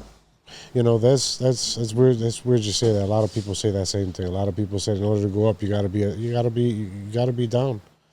You can't go up without being down. You have to. Let me tell you why. It's because God is not gonna give you something that you're not ready for. Yeah. You know what I'm saying? Because if he give it to you right now, he's gonna lose you. 100%. You got to learn. You have to prepare. You have to prepare yourself that you're gonna be strong enough for what's coming. Because you're gonna go down. It's gonna be hard. Then some good things are gonna happen. But believe me, those good things ain't gonna be easy either. Yeah. And you have to be mentally ready, physically ready, financially ready. You have to be smart. You have to know how to negotiate. All of this thing is part of the process. And if you're not ready, you're gonna lose money. Wow. You know what I'm saying? So all of that is part of the process, man. And it has happened like that. It had more people out in my life and bring people back up. And when I started meeting, I met all these guys. I was like crazy. Like I met all these guys on Instagram, man. That's crazy. I had no friends down here when I moved back. I'm from Patterson, so I'm way back here. Now let's talk about real quick I see you at all the expos, dude. What was your first expo you went to? That's as a vendor, not not as a spectator. That you went there with your product, with your brand, and started promoting. Vendor, my first expo was Berks County Barber Expo. Okay. And I remember Port Eric. When I called Eric and I found out about that event, I drive that man crazy. What am I supposed to do? How much is the table? How much can I fit? Does it sell? When is the day? Oh my God.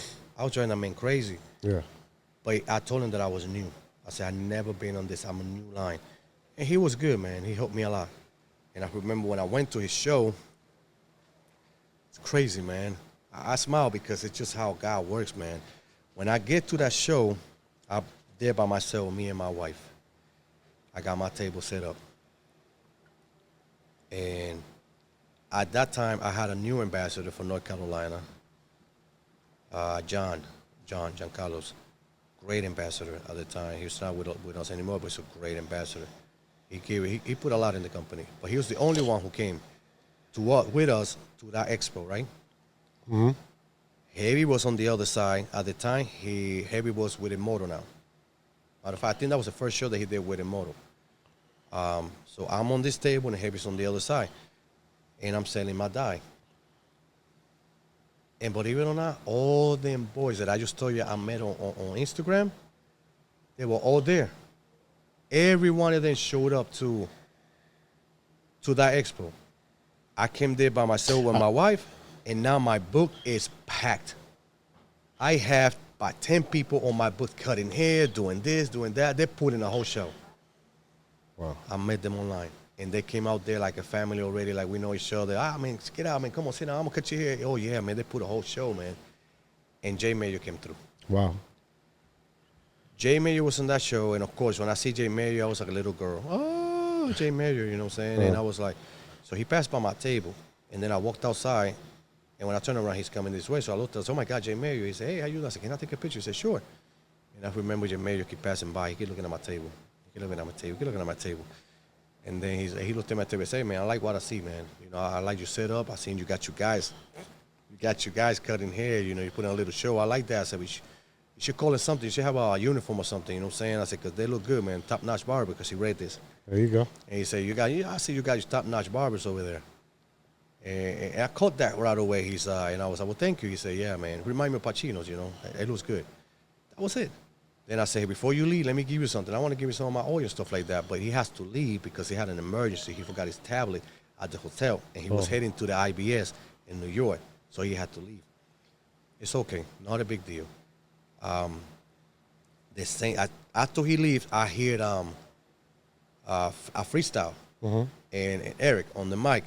Y'all need to come check J.E.LINE. Go check J.E.LINE, man. Check it out with the top-notch barbers over there. And I was like, oh, wow. That's twice now that somebody said top-notch barbers over there. Yeah. So now the brain started spinning. Okay. I'll tell you about that in a minute. So I come home. I had this amazing experience on that place. And today, Eric knows that I told everybody that is J.E.LINE home.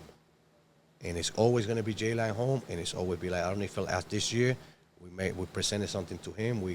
Yeah, I seen that. That's my house. You know what I'm saying? That's my house. I come home. Yeah. And 2 days later, Mr. Jay Mayer, I sent him a message and I said, hey, man, you forgot your package. He said, yeah, man, this hasn't happened. Give me your phone number. I'll call you. Oh, my God, that's my wife. I said, baby, put the phone, start recording. Jay Mayer's going to call me. Oh, my God, he's going to call me. I don't know what it is, but he's going to call me. Come on, Jay Mayer's going to call me. I'm new in the industry. Jay Mayer called me. You know, we talk on the phone. I was like a little girl. I was excited. He asked me if I ever been on his show. I told him I've never been on his show. It's my first show. He said, my man, you have a good line. You have a good product. I said, listen, if you want to get out there, you want to really get out there, you need to start hitting the show. I said, one of my show would be a great show for you to expose yourself. Yeah. Of course, you think on your mind, you know, everybody's going to say that to make money. Yeah. No, he doesn't. He wasn't trying to make money. And the reason why I wasn't trying to make money because he said, since you knew, I'm going to work something with you, which I ain't going to talk about it. But he said, I want you to come. That's dope. It's going to help you. So he helped me to come, you know, and I'm grateful for that. And I show up. I came to that show for the first time. And, wow, man, I was amazed when I see this, man. I was like, this is a real show, man. Yeah. That's probably one of the biggest ones. And the response that I got from the people, I didn't expect that either. Wow. I remember I went out there with 5 bags, blue bags. Each bag has about 40 air compressors, and I went home with 1 bag. Wow. And I'm not telling you about the dyes and everything that I sold. That's just compressors alone. That was an amazing show, man. So that's pretty much how everything started. You know, Berks County was my first barber expo, man. Berks County. A lot of people, I'm not going to say a lot of people, but I've met a few brands and a few vendors, even Illusions, all started at Berks.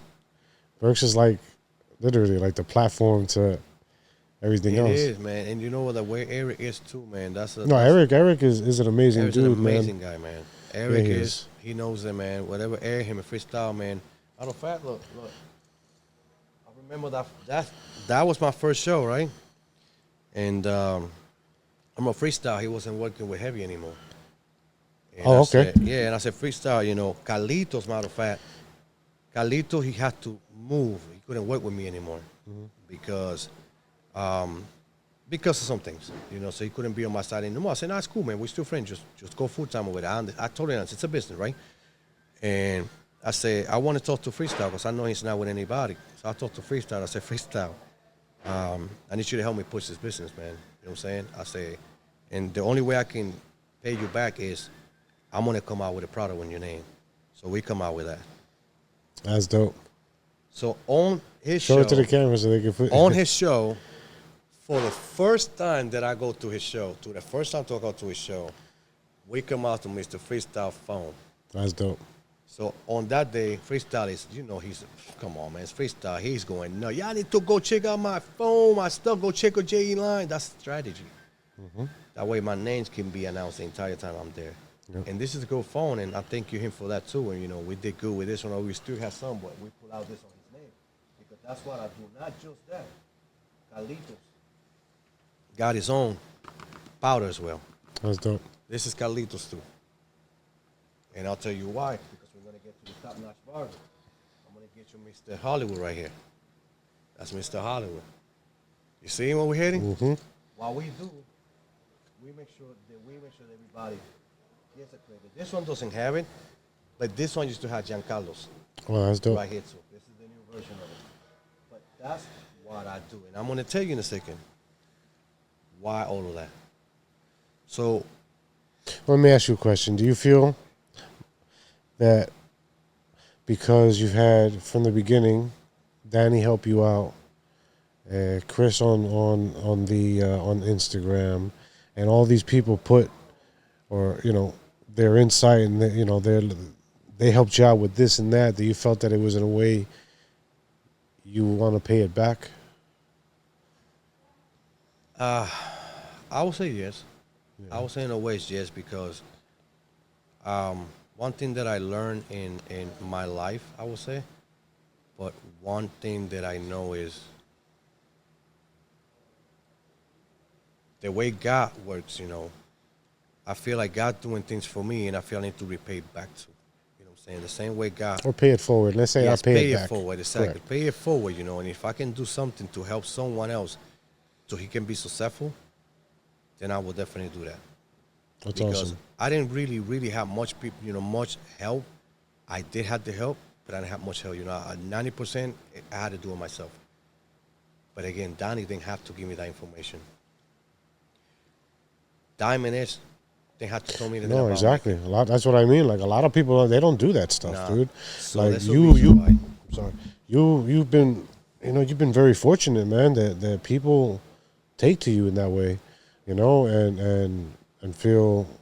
I don't even know how to even explain it, because how do you explain somebody just paying it forward to someone else? That's something, that's a process. Somebody probably did the same thing for Chris. Somebody did the same thing for Donnie, Carlito, Freestyle. You know what I mean? And all these things, just keep paying it forward, man. I think that's. And that is what we do today. And I think that's awesome, remember, dude. God says that He's going to put the right people for me. Yeah. Carlito must have done something that God had blessed him so many times. Yeah. Carlito accepted my proposition. He helped me. He worked with me. He blessed me. I'll bless him back. Yeah. And each one of them came up to me, and they believe in me, and they helped me, and I helped them back. You know what I'm saying? It's you do for me, and I do for you. That's just how it is. But I do know that each one of these people is God who has sent it to me to help this business grow. Because this business would have never grow if God wouldn't send these people to me. 100%. A lot of people don't see it that way, though. Nah, it would never happen. Yeah. And if it would have happened, it would have dragged. It would have dragged. You know what I'm saying? I mean, consider that I'm only being literally in this business, literally legit, for a year and a half. Wow. How many companies out there been 3 or 4 years? They're not even close to what I am. Yeah. I'm not bragging to say I did this.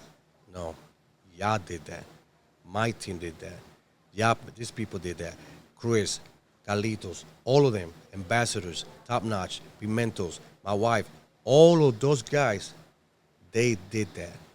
They're not here today too, but they did that too. Why? Because they're not here today because there was a season from them. Yeah. There was just a temporary that God needed them in there for a reason. Yeah. Because each one of them did something. You know what I'm saying? And how do you pay back? The same way they do to you. It's not everything money. Yeah, I It's know. not all about money, man. And that's what I mean. Like, a lot of people don't see things that way. A lot of people don't do that, A lot of people just take the info, and gatekeep with it. You know what I'm trying to And say? that's not okay. I'm going to tell you No. what. I'm going to bring you way back. Something that I had not told anybody. And this is, I've been waiting to say this part.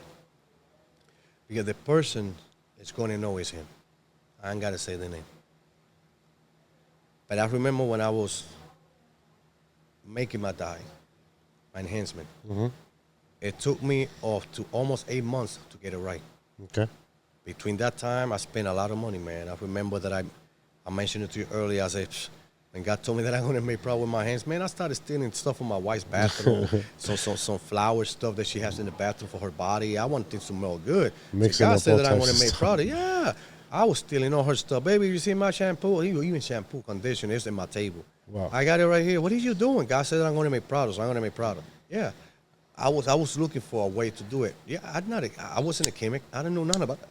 But let me tell you, when God tells you something, He make you a chemic. Facts. He makes you whatever He wants to do. You just have to believe. And through that process, man, I messed up the dye. I remember one of the greatest dye that I have.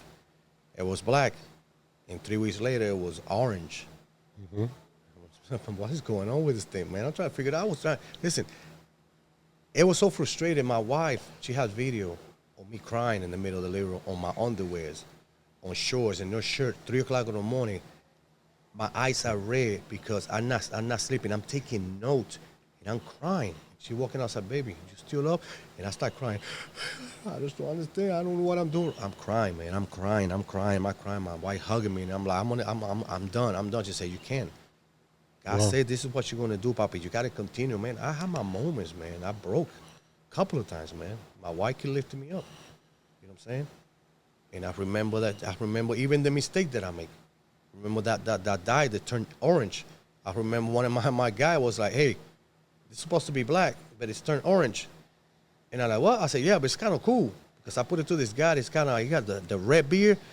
Man, it's kind of chocolate, man. It looks good. There you go. And he showed me a picture. Wow, it looks good. He said, you know how to make it? I said, no. I said, that was a mistake. He And said, "But you gotta sometimes the figure it out." mistakes, man. Yes. Right? Yeah. He said, you got to figure it out. I said, I don't know how, but I'm going to figure it out. And today, we have it. It's the light brown. If you look, I don't think I have it here, but if you look at the bottle, and so it has chocolate dripping. No way. Yeah, because That's they crazy. remind me chocolate. So it has a chocolate dripping. I had to put, it's actually caramel. The logo is It's like like a caramel. caramel. Oh, yeah, man. Let me ask. All right, Jose. What was the hardest, or what is the hardest part of starting your brand, or the hardest part for you? What was to start your brand, to start your J.E.LINE? Anything that sticks out of your mind? I know you said you were very vulnerable at one point where things were getting frustrated. You know, you were sitting there and you didn't know how this was going to work, or you were there writing notes down. You literally just I wouldn't say crash, but you just kind of you opened up to your wife and you were very vulnerable, right? What was one of the things that stand in your mind that you're like, man, this is part of the process? It was probably one of the hardest things you had to go through with your product. And that question's kind of like out of the blue. It's a good question, and I'm going to have a good answer. Maybe two. But you know what? I'm going to, before I even answer, I'm going to answer that halfway through. I'm going to say, first of all, you have to believe in you, man. Yeah. You have to believe in you 100,000%, man. Even when things doesn't look right. Even when it look like you're not going anywhere. Especially when your own people, your own friends, your closest people, see what you do and telling you, man, stop that. You ain't going nowhere. Man, you crazy. Man, that's when you have to pull it hard. So that is the first thing, is believing in yourself. What's the hardest thing about this entire business? It's so many. So much competition, or so many of the same. I don't say competition. I probably say have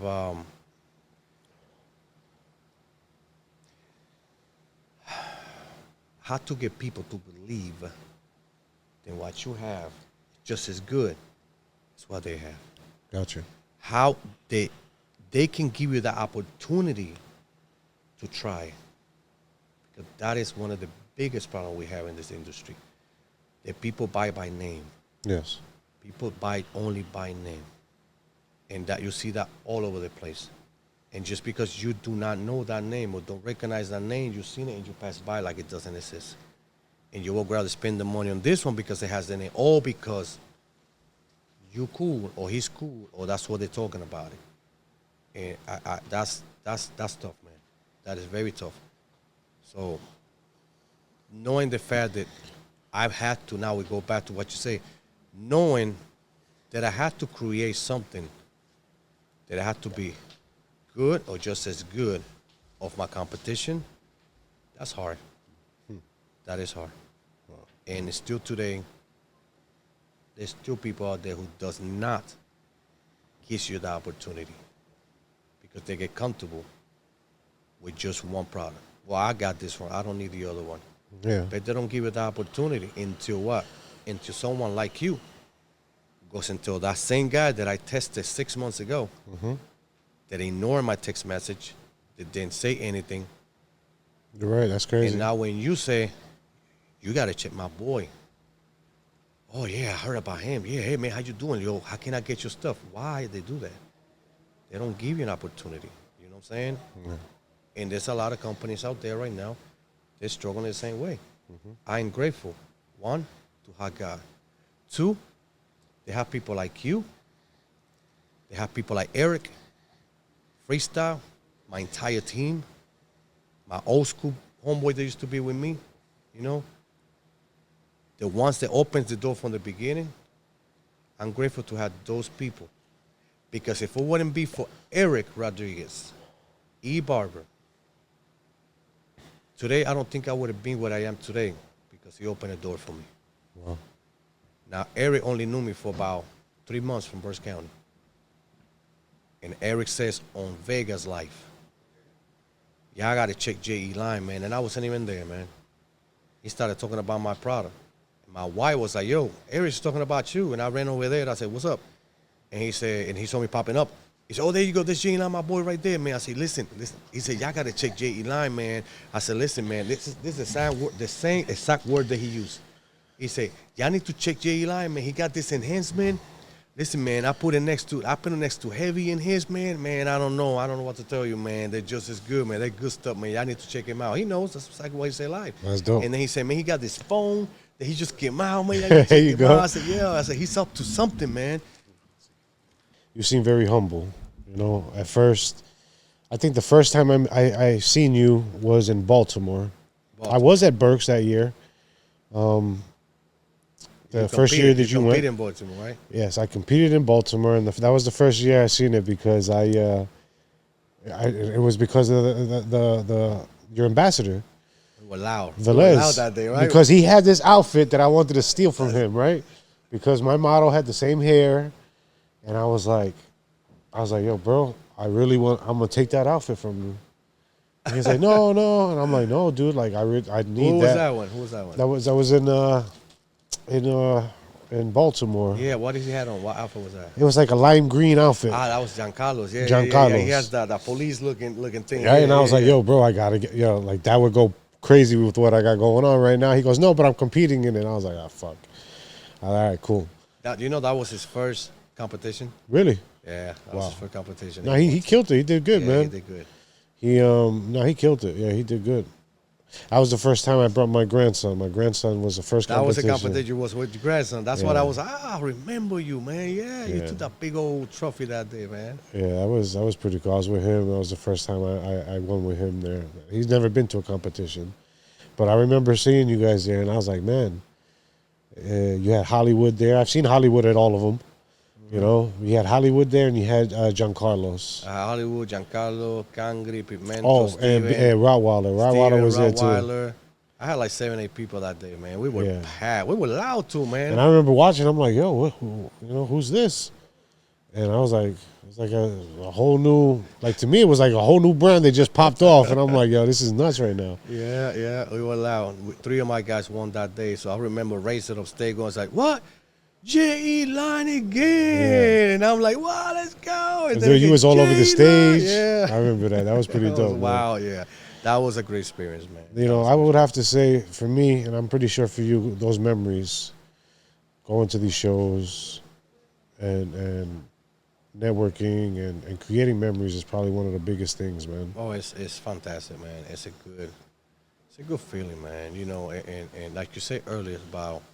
Stay humble, man. Humbleness, you stay humble, man, no matter what, you know what I'm saying? Because a lot of people, you know, they get to a certain level Yeah. and they forget where they come from, man. And they forgot how they got there. You're You're right. in line, man, and it's not cool, man. Stay home. But I notice myself that this is just my personality. This is how I am. I'm the guy that's probably going to help anybody, even though that I know I'm probably going to lose. Yeah. And it's happened since I started the business. I helped a lot of people, to grow, to get a name in the business. And last thing you know, they turned their back on me. They just, went on their own. They want to start their own thing. They want to do what I'm doing. And that's cool. That's okay. You know what I'm saying? But what can I say? Let's get, because I got to get you right here when we talk about Eric. So I'm going to rewind a little bit so in case you got to use it.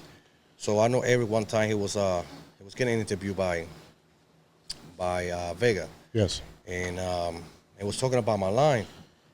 And my wife was like, yo, check him out. He's talking about you. And I was like, so I popped in. He saw me coming in. He said, man, you got to check So your wife was on man. the live and heard them talking about you. Yeah, Okay. I was doing something else. And my wife said, y'all got to check him out. So I jumped in, and Eric's like, man, y'all got to check my boy, man. Let me tell you, man, he got this dye, man. I said, I put it right next to Heavy, man. And, man, I don't know what to tell you, man. They're just as good, man. The good stuff. Y'all got to check him out. I said, he got this foam, man. It's crazy, man. I mean, he's coming. He's up to something, man. He's up to something. So Vega was like, man, I like that, man. I like that. And all of a sudden, exclusive pops up. Distributor, exclusive supply. Oh, okay. USA. And he's like, hey, exclusives on the house right now, man. Y'all need to go check my boy J.E.LINE, man. My man said he got some good stuff. He got that dye, da-da-da-da-da-da. Great. Maybe a week later or so, the man hit me up. He said, hey, man, I'm interested in your product. You want to give me some prices and da-da-da. We talk about price and all of that. Not all my price, all my product was decent price, to work with him because, Mexico money is a little different. Yeah, so yeah. the price had to be very Super low. low. I couldn't work that price, but we worked the dye. So all of a sudden, you know what I'm saying? I send the product to Mexico. My product right now you can purchase in Mexico. That's You dope. can get the dye, the gun, and the vortex. And little by little, we started working. We got the product out there. It's a lot of things I can really talk about. I say, but the point is, like, maybe 6 months later, he introduced me to the owner, to Barber, and he mentioned it. We've been working for a long time, and he built that trust. He pretty much kind of looking for somebody down here that can do something. There's a project that they're working on. And I said, yeah, what's going on? So last thing you know, I was, got into a meeting with Robert, which is the owner of NOTCH product. And while he did, this product is coming from Turkey. Direct Just from put it Turkey. in the camera so they can see. This is all coming from Turkey. This is NOTCH. It's come from Turkey. So we had the rights in U.S., Canada, and Mexico. Okay. Pretty much, if you can't sell this product in the United States unless you're buying it from us. Wow. Straight up, that's how it is. So if somebody sells this product right here, it's okay. You can sell it, but you have to buy it from us because nobody has the right to sell this in the United States, Mexico, or Canada. So that's where I come. The owner was like, listen, I heard a lot about you. I know you always go to the show, so let's work something.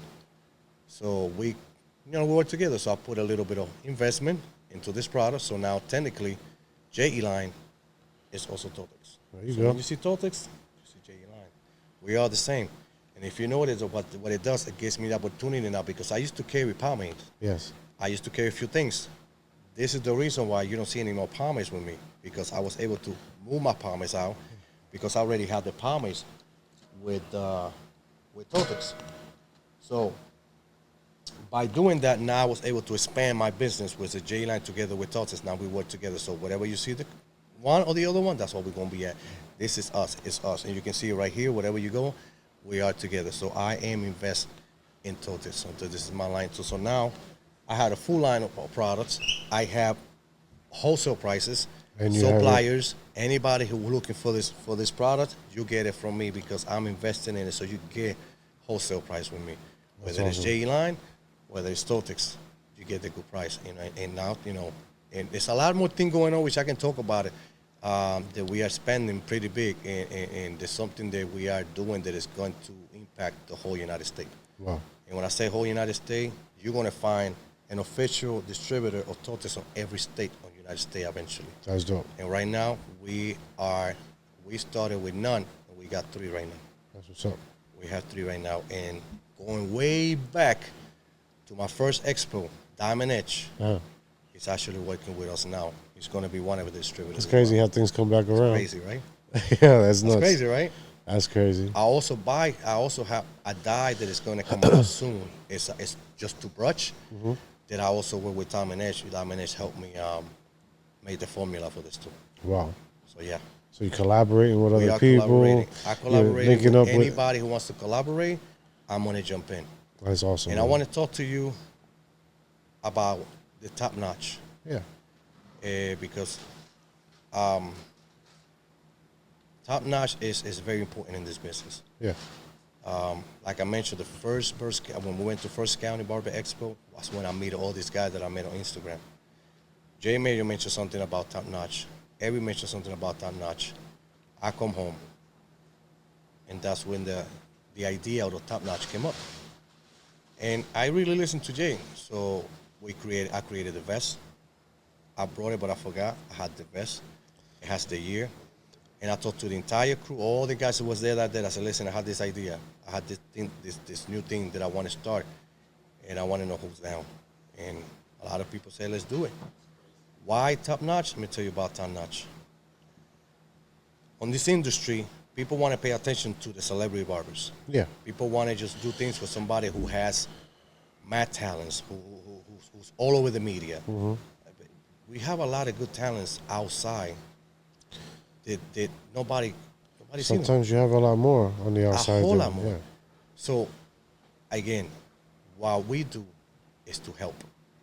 So I decided that top-notch barbers are going to be the best barber in the industry that nobody knows. Yeah. So what we do is we work with those barbers that doesn't have a name. They do compete and this and like that. People pretty much don't really know much about it. Yeah. I met Mr. Hollywood in Berks County for the first time. I never had a conversation with him. Second time I seen it was in City Barber Expo last year. I looked at it and I said, so you're a star, man. I didn't say nothing else. Then I hit him up. I started talking a little bit. I explained to them how top notch work. He was skeptical, but then he saw the vision. I said, because with top notch, you are a free agent. There's no contract here. You get a contract, but it's a free agent contract. Yeah. The way we work on top notch is you invest in me, I'll invest in you. We all work together so we can grow as a business and also help you to grow as an artist. As that barber, everybody needs to recognize who you are. Yeah. So we all work together. Today, you got Mr. Hollywood. If you remember Mr. Hollywood last year, he was Mr. Hollywood. That's it. Today, he's Super Hollywood. Yeah. Everybody knows Mr. Hollywood today. He's out there. You see Pimentos. I remember when I met Pimentos out the Berks County too. Pimento worked with Salern. You see how so many companies, Yeah. he's with Salern. And we talk. And Pimento is the right-hand man of this company. That's dope, man. Pimento is the second head of this company. That's dope. Pimento has a lot of rights in this company. Pimento is a very smart man. And Pimento knows that he knows. He doesn't even have to talk to me when he has to make a deal. Because he knows how to make the deal. Pimento, we changed his name. Pimento was Pimento. Now we call him Pimento el Mago de Oz. There you go. Because if you ever see Pimentos, Pimento's a great barber. He's Yeah. a great stylist. But one thing about Pimento is you saw Wizard of Oz. You know that those 4 people was looking for the Mago de Oz because they were missing something. They needed something, right? So when they finally meet the guy is giving all this thing. Technically, he didn't give him anything. You know, the scarecrow, he put some nails in his head, and now he got a brain. Yeah. No. He always had the brain. But the Mago de Oz has to take him where he needs to be to realize, to make it understand that you have what it takes already. So each one of them people, he had to give him something, but technically he didn't give me anything. He just make you think he give you something, right? That's what Pimento does. Pimento teaches. Wow. He gave us classes. We actually go to his house, and we actually have training That's awesome, man. with all the products. Pimento is a big key in this company. So it seems like That's you, why. it seems like you and your team are real close, man. And you guys are all on the same page, you know, where one helps the other. This one, We all gonna everybody help has each their other. part. Everybody has a part because J.E.LINE, we create bosses. We create masters. if I eat, you eat. Yeah. If I make money, you make money. That's just how it is. We have more guys. We got Jerry Bland. Yeah. I seen him on Burst County Yeah. many times. I know Jerry too. Yeah. Yeah, I was spotting him, Jerry Bland, Mr. Fast Fade. I mean, you know what I'm saying? And today, you know, they're with us too as well. You know, Jerry is a great barber too. And I'm telling you, I told Jerry already, I seen that man going on real slowly, but he's going on. Mr. Fast Fade, he's actually taking a break. He's getting married, so congratulations to my guy. He's getting married, so he's kind of away from the business right now because he's focused on his marriage. And now we have a new member in Dominican Republic. So what's his J. Ken? J. Ken. So and that's going to be a great access to the company, man. So for those of you know, in Santo Domingo, J. Ken va a representar la compañía allá en Santo Domingo. So big up to J. Ken. I mean, he's a great guy, and he's. That's who we spoke to earlier today. The on the man phone. already telling me what to do, man. I say he told me don't ever go back to life. It look like a crackhead. He said make sure you fix yourself, you do your beard and everything like that. Close your shirt and everything. Oh man, he's on top of me about it. But that's the type of people you need. You know what I'm saying? That's dope, man. But now you guys know what's the top notch. Top notch is something that we do to help you grow. You help me, and I help you. Simple as that. And it seems like your team is all put together well, man. You got the right people put in the right place. We definitely do, man. And like I said, it's a lot more thing going on, and I'm gonna give you that one of the last thing now that we've been real quiet about it. I said, but we also have a contract with another company. Okay.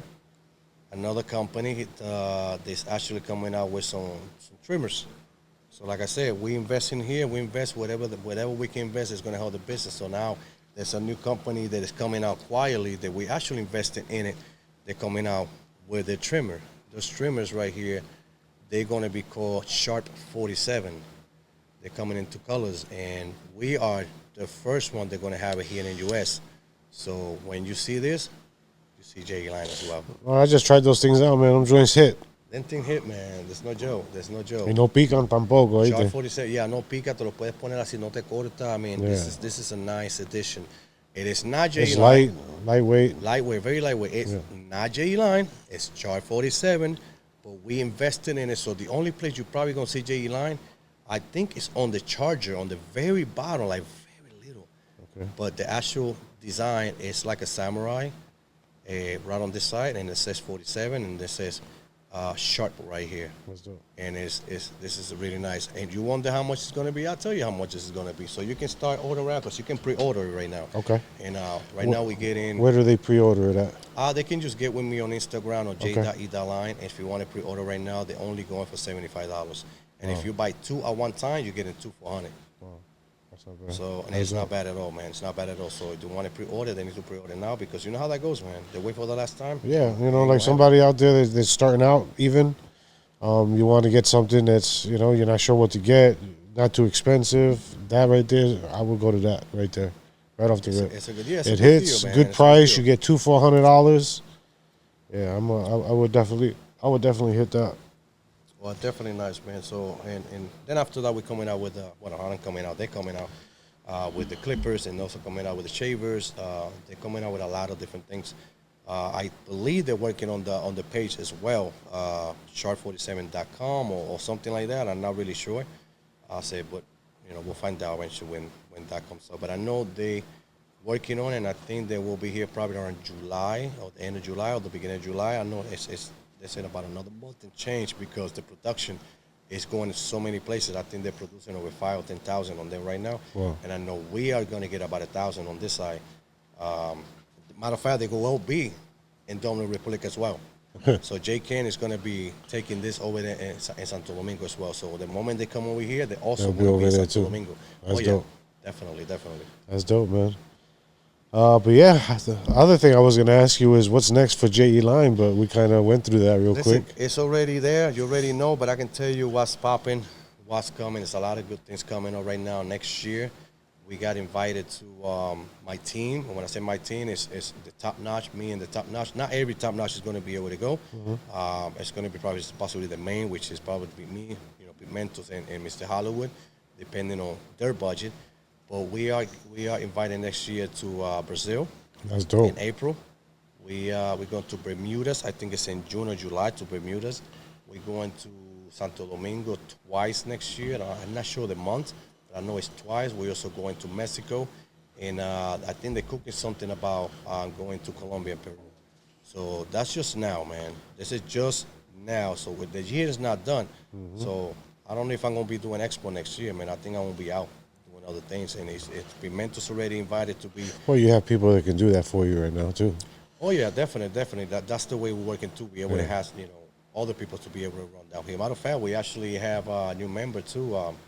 I'm sure, she hasn't said yes, but I know I said yes. So we have another member, Jojo. We're just waiting for it, and I'm sure she's gonna be one of us too. That's Jojo dope. will be with us too. Also, we have Eric. I'm sorry, we have Eric because we see what it is. We have different categories of top notch. The top notch, they always go to the show, and they have another section of top notch that they really don't make it to show, but they pretty much distribute the product. They move the product, they sell the product. That's what they do. So we got Eric. It's just I can't remember. It's Arkansas, something like that. But Okay. Eric is, boy, that man can sell, man. Let me tell you. So he knows that. Eric is top notch as well. Kobe is also a top notch. Racer, believe it or not, we don't talk about it, but Racer's also a top notch too. That's dope. Yeah, Racer's a top notch as well. He got his shirt and everything. And we had Giorgio as well, as a top notch. I was talking to Razor about bringing him here on the show. The schedule is a little bit crazy, but we're working on that too, bringing him here. I know he's got a crazy story to tell too, Oh, man. his story's amazing, man. Yeah. His story's amazing, but yeah, man, that's pretty much how it is, and I can't wait for you to hear Pimento stories and Mr. Hollywood story Yeah. because it's crazy what we done, man. We took this business, all of us, and we took it to a level that didn't even expect it was going to be there. You know what I'm saying? And like I said, we're not done, man. We are not done. You know That's what I'm it. saying? We are not taking over. That's not our goal. Oh. We want to bring something different. That's why we do what we do. We go to the show, we sell our product, but we bring you a show. Yeah, you You do. know what I'm saying? I remember Burks, man. You had that whole Marvel thing, like it was crazy. Yeah, you see what exactly we got. We do crazy stuff, man. The whole marble. We call it Bar Avengers. There you go. See, our Ranger. brain never stopped, man. Bar Avengers, something different. So Yeah. we have my man, matter of fact, now that you brought that in, it's Barber. He's technically one of our team as well, you know what I'm saying? So we work together too. It's Barber, so he can bring his talent out there. So, so many things that we do to help everybody. Philly Chop Chop, Okay, yeah. we are teaming together. That's dope. With Philly Chop Chop as well. If you notice, a lot of time when he posts something, you'll see me there. That's dope. So we do anything that we can help each other. And look, there's Yeah. no money here. Yeah. You see what I'm saying? Right. We just help each other, because that's why we have a live show. Yeah. The Barber Journey. The Barber Journey. We started that show because we want to create something different again. In this industry, you have so many people, so many barbers, but nobody wants to help each other, man. No, that's true. So what I do, it's not just barbers. I have interview Yeah. Pulpo Oil. I interview Elegant. Any company. Yeah. I give the interview, and on the live, they can tell them where they can get the product, when they can buy the product. I don't care if you're selling the same thing I'm selling. It doesn't matter. I am helping you. You're helping me. Because if I can bring you lights and tell people where they can buy your product, Yeah. I know in the future me and you can work together. You know what I'm saying? So I don't have a beef with you, you know what I'm saying? And that No, creates that's good. family, creates united. Yeah, it Tell does. you more about that. Because of that life, there's products out there right now on white label. I can't say the name, but there's companies right now that possibly you guys are buying, and it's white label Wow. because it's come from me, white label, because we are together. So That's if I crazy. can help you grow your business, and you need me, you need this, and you want to have this for you, I can help you out, I will do it. Because at the end of the day, regardless, you eat, I eat. You have to buy from me. Yeah. That's fine, but that's how we do, man. We have white label, man. We have a lot of things going on outside, man. And ask me where do I get this mastermind? From up there, man. That's it. From up there. And tell you more, I don't have it right here, but we have one more product that is from J.E.LINE, and it's called Vortex. It's the What does that do? It cleans. It's the water that cleans your air compressor. Okay. And believe it or not, a lot of times you gotta watch out when you say things. know, and I remember I went live and I was talking about what is coming. And I mentioned that I had this new water that's coming out, you know, so that it twists and does this and does that. I also have 5, which I have it on the table, matter of fact. I have water based hair dye, color dye, or color, you know, colors. Water based, not oil based. Not oil based, it's water based. And they're all fantasy. I'm talking about heart pink, you know what I'm saying? The fantasy color, the sexy color, like that. Yeah. You know what I'm saying? And it's water based, man. Wow. 8. I got 8 of them. And I mentioned that too. Oh, I'm working on this, I'm working on that. Last thing you know, you got other companies that decide to come up with a product. The same thing that I'm saying I'm coming out, they came out too. That's okay. Not a big deal. I take that as a good thing. I take that as a compliment. Yep. Because if you can't be creative, and if you have to come out and watch everybody else do something, you have to come up with the same thing I'm coming up. You're not creative. You know what I mean? You can't make nothing. Yep. I made my own. And you know where I get that? From there. Because when I make the water, I'm missing one more thing for the water because I can make that water do this. I used to have 2 bottles. I used to have the chemical one and the cleaning. There was 2. I couldn't mix it together. I don't know what I was doing. And I don't know. One day I'm sitting in the living room. I'm not joking. And I'm going to say, God, I'm just saying I'm going to make product, man. Tell me what's up. And you believe that something came to my mind and say, go over here. You see this product they use for this. You're going to do this. You're going to do this. You're going to do that. I went like this and I put it up. I said, oh, my God. You got to be kidding me. That's crazy. I made my own color. I made my color at my house. I'm not a chemic. I didn't study chemic. Yeah. No, but you know what I did study? I went to school. I took cosmetology. I graduated. I just got my, matter of fact, yesterday I just opened up my permit. Just came in yesterday. Hey, there you go. Yes, sir. It's official. So, it's official. So when I went to school, they teach you about pHs and stuff like that. Yeah, Believe it or not, that helped me. Really? I understood the difference between pH and alkaline and things like that. Yeah. That really helps me so much that now I can read things better. Wow. So now I can make, if I want to make something, I don't know how, but I'm making you something. But I'm going to tell you something that's coming up. So that way, then people who wants to copy, go ahead and do it. Because it's never going to be like mine. But I'm actually making a product that is a spray that when you put your dye in your face, after you put it on, you don't have to put no hairspray. You're going to put this little spray that if once you put it on, don't matter what you do, it's just going to drip sweat right out of it. It's just going to be like you have some kind of oil. It takes the oil out of the skin? No, it just, you know how the stuff you put in the window so the water can just slice? Yeah. Okay, it literally is going to do that. No shit. It's not even going to get wet. That's crazy. Nobody has that. Pay attention for the copy ones.